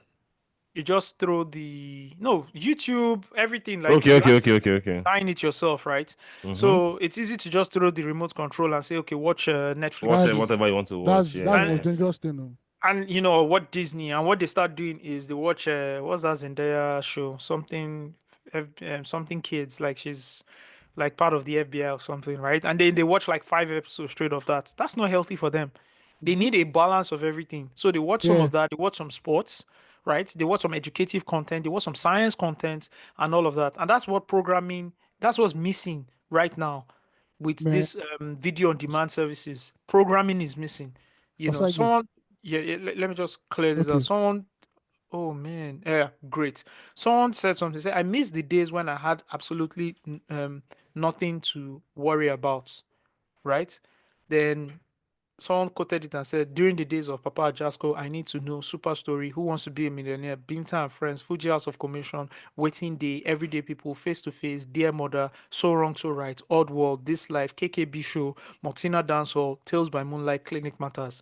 This is a combination of different shows that teaches you several different things. And that's Yeah. why programming on TV is very important. They literally call it programming because you are programming the minds of a whole Minds of generation. people. Yeah. There's a reason why we think the way we think. We're programmed because we Yeah. watched all these shows. What Tales by Moonlight, like all these shows taught us what? Oh, if you do wrong, there are consequences of doing wrong. If Consequences. you do Yeah. right, you are rewarded for doing right. Some Mhm. shows taught us, oh, you have to be. Bro, I remember watching, what's the name of the show? 3, 2, 1, Contact. That science show on NTA. Yeah. Square. And then you, Yeah. 3-2-1 contacts. Yeah. yeah. And they were the different kind of shows and things you were watching. And you had program directors that sat and said, okay, we give these people some cartoons. What are the contexts of these cartoons? Already, they're teaching so morals. Oh, this show teaches people about strength. That's why we'll give them Power Rangers to watch. Yeah. Right? Then at so period, we know the parents are back from home. So we can then give them this show that talks about parents and talks about children. Do you understand? Programming, whether it's on radio, whether it's on TV, this is what will raise a generation of people, and that is missing now, and I don't know what to do about it. Osage, do you remember? I know you remember. Sesame Good Street. ultimate search. Do you remember Sesame Street and Sesame Street, yes. Square One?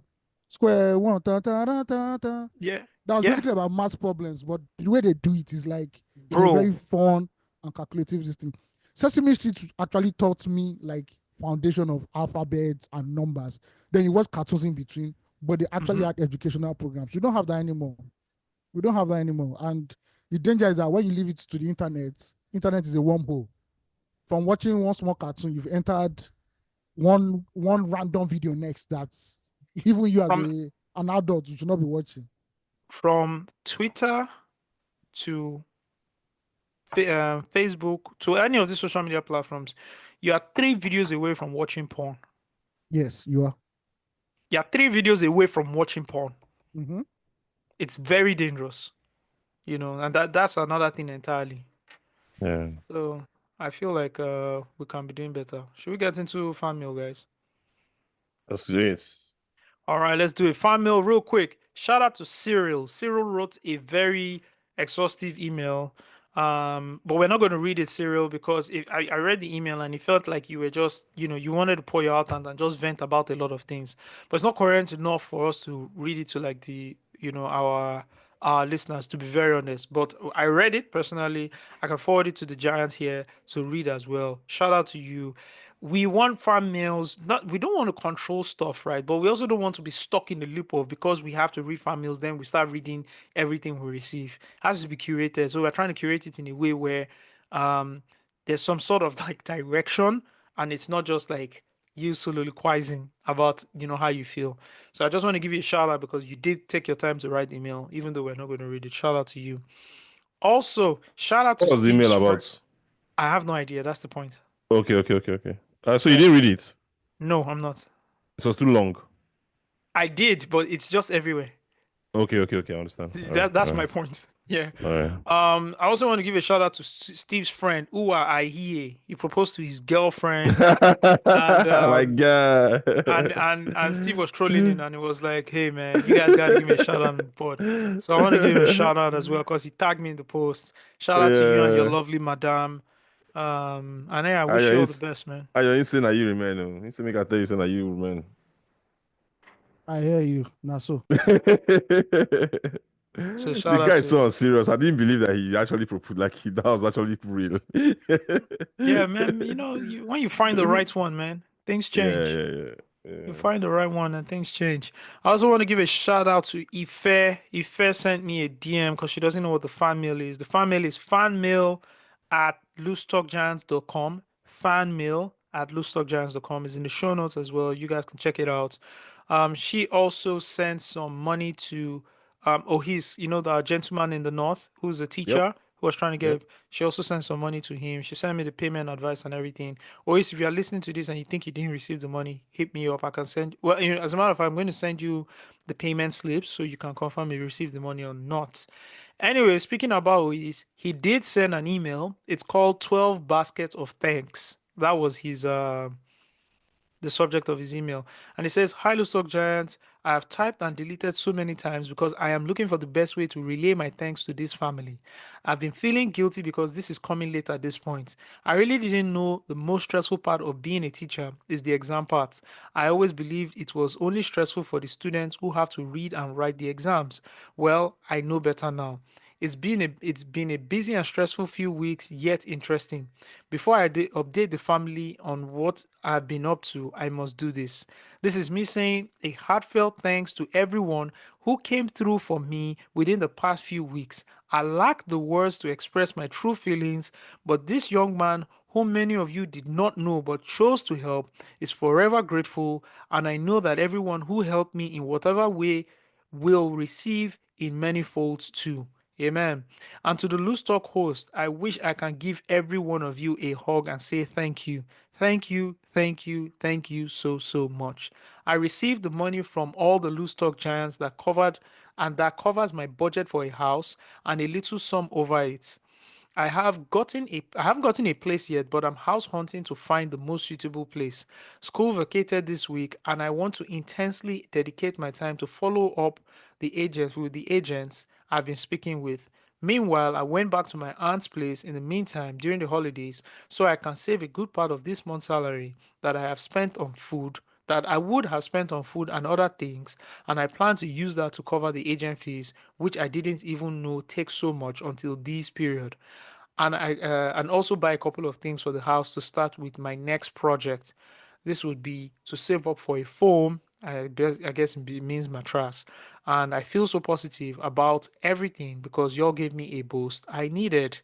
About the home lessons, a couple of parents spoke with me, and it seems to be interesting. They've not asked me to start, nor have we discussed pricing for that, but I stay hopeful. I trust by this time I will be writing my next email. I will be writing it from my own place. Thank you guys so much. Thanks to the Loose Talk family. I blessed the day I went to Google and searched 10 best Nigerian podcasts and stumbled on Loose Talk podcast. God bless you all. Here this evening, I raise my 12 baskets of thanks to the 12 tribes of Loose Talk. Shout out to you. All right, shout out to you. The 12 tribes of Loose Talk. What are the 12 tribes of Loose Talk? Man, that's Ayo. some Israeli shit. I don't know. You need to give us the 12 tribes of Loose Talk. Ayo. I don't get that. I'm sorry. I have to think about. Yeah, you got to think about it. Okay, Anonymous is talking about traveling. Anonymous says, you've probably seen Alma, the travel vlogger aiming to break the world record. I attached some photos or tweets for context. So we all know Alma anyways. But what stood out to me was skin color, the color of my passport, and not the first time is how Nigerians, herself included, complain bitterly about how exhausting, expensive, and difficult the visa process is with our passports. But here's my issue. Many are channeling their frustration at the wrong people. The host countries, instead of holding our government account, okay, sorry. So many are channeling their frustration to the wrong people, that is the host countries, instead of holding our own government accountable. A lot of us don't understand how international relations or bilateral agreements work. Let me ask, when was the last time Nigeria signed a meaningful treaty with any country? Even Somalia, around trade, investment, or visa travel. Meanwhile, Ghana has secured free visa waivers with the Bahamas and Morocco. Ghanaians can fly to Nassau or Casablanca with a passport and a ticket. We keep blaming developed countries, forgetting we're a developing nation. Our economy produces little, imports everything, even down to basics. How will the FX rates be strong? How do you expect to earn global respect?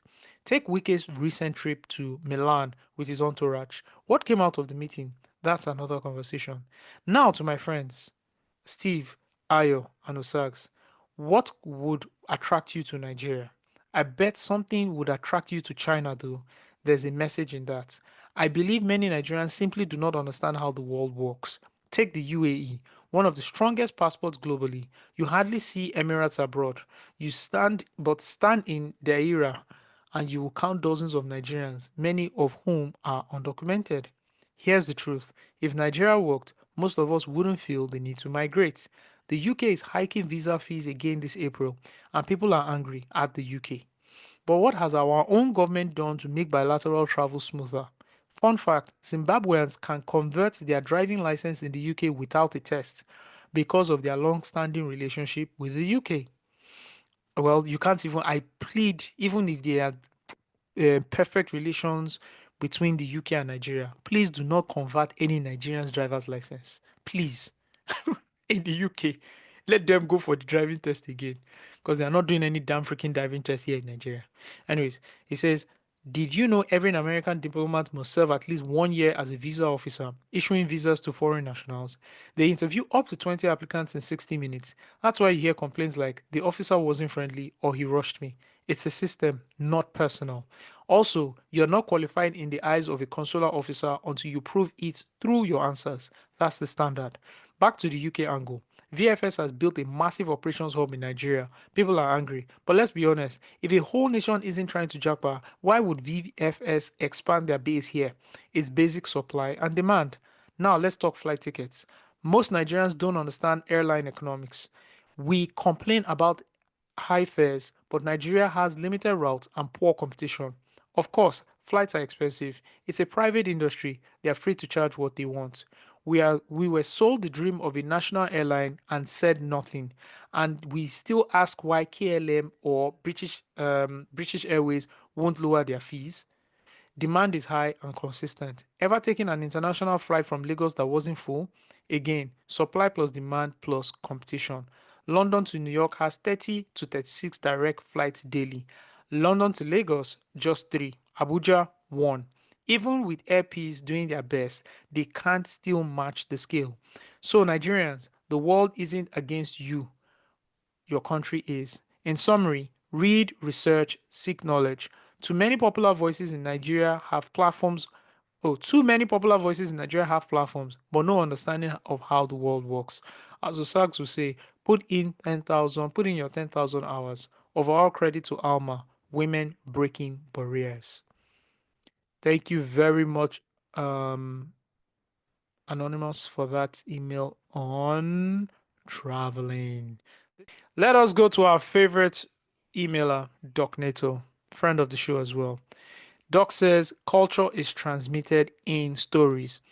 Doc says, I missed out on a few episodes thanks to an insane level travel schedule and only recently started randomly catching up.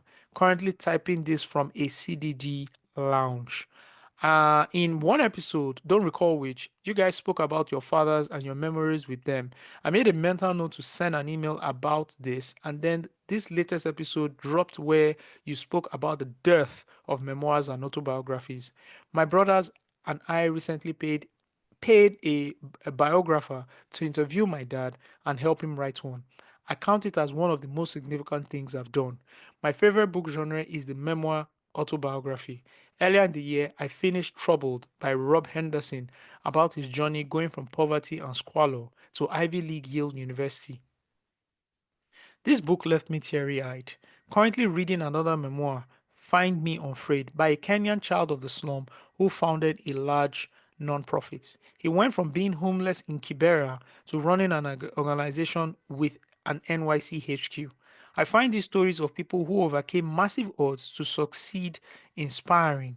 Help contextualize my first world problems and engendered gratitude for my privileges. Lounging in the CDG is the stuff of dreams for anyone, let alone my forebears. My father had a similar grass to grace story. He overcame incredible odds where he essentially grew up a poor orphan to create a legacy of success. I couldn't allow that story to die, so the book is currently being written.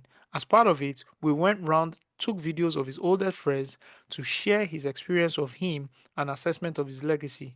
This priceless material for his progeny who will never get to meet him but will yet owe their privilege directly to him. His singular ambition changed the story of his family forever. Steve asked an excellent question. How far have you people gone in your own books? We can't complain about people not writing memoirs when we don't write ours and support people in our lives to write theirs. Steve, can you see your problem? Now, Doc is on our ass. I'm helping my dad write his and keeping notes from my own memoir. Our children and grandchildren need our stories to give them a sense of their roots, a strong identity, and point them to values they must hold. The world is increasingly turbulent for young people, so we can't leave it to chance that they will have our values. I can guarantee that every single child in the tree will read that book eventually. So get writing. Another reason I will specifically write my memoirs as an entrepreneur is so that people know these things are possible. I've been blessed to read inspiring entrepreneurs write about their journey. They normalize my experience and help me feel concerned and uplifted.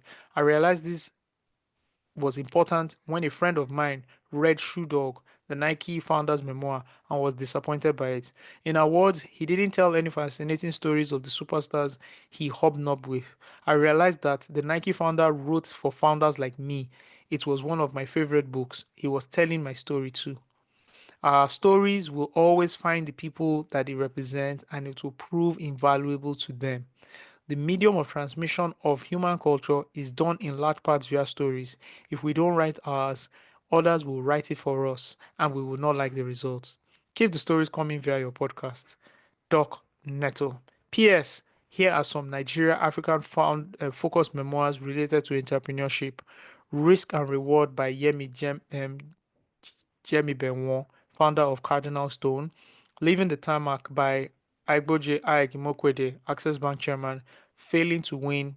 Mike Queen, founder of Zuna, an early leader in mobile money in Southern Africa.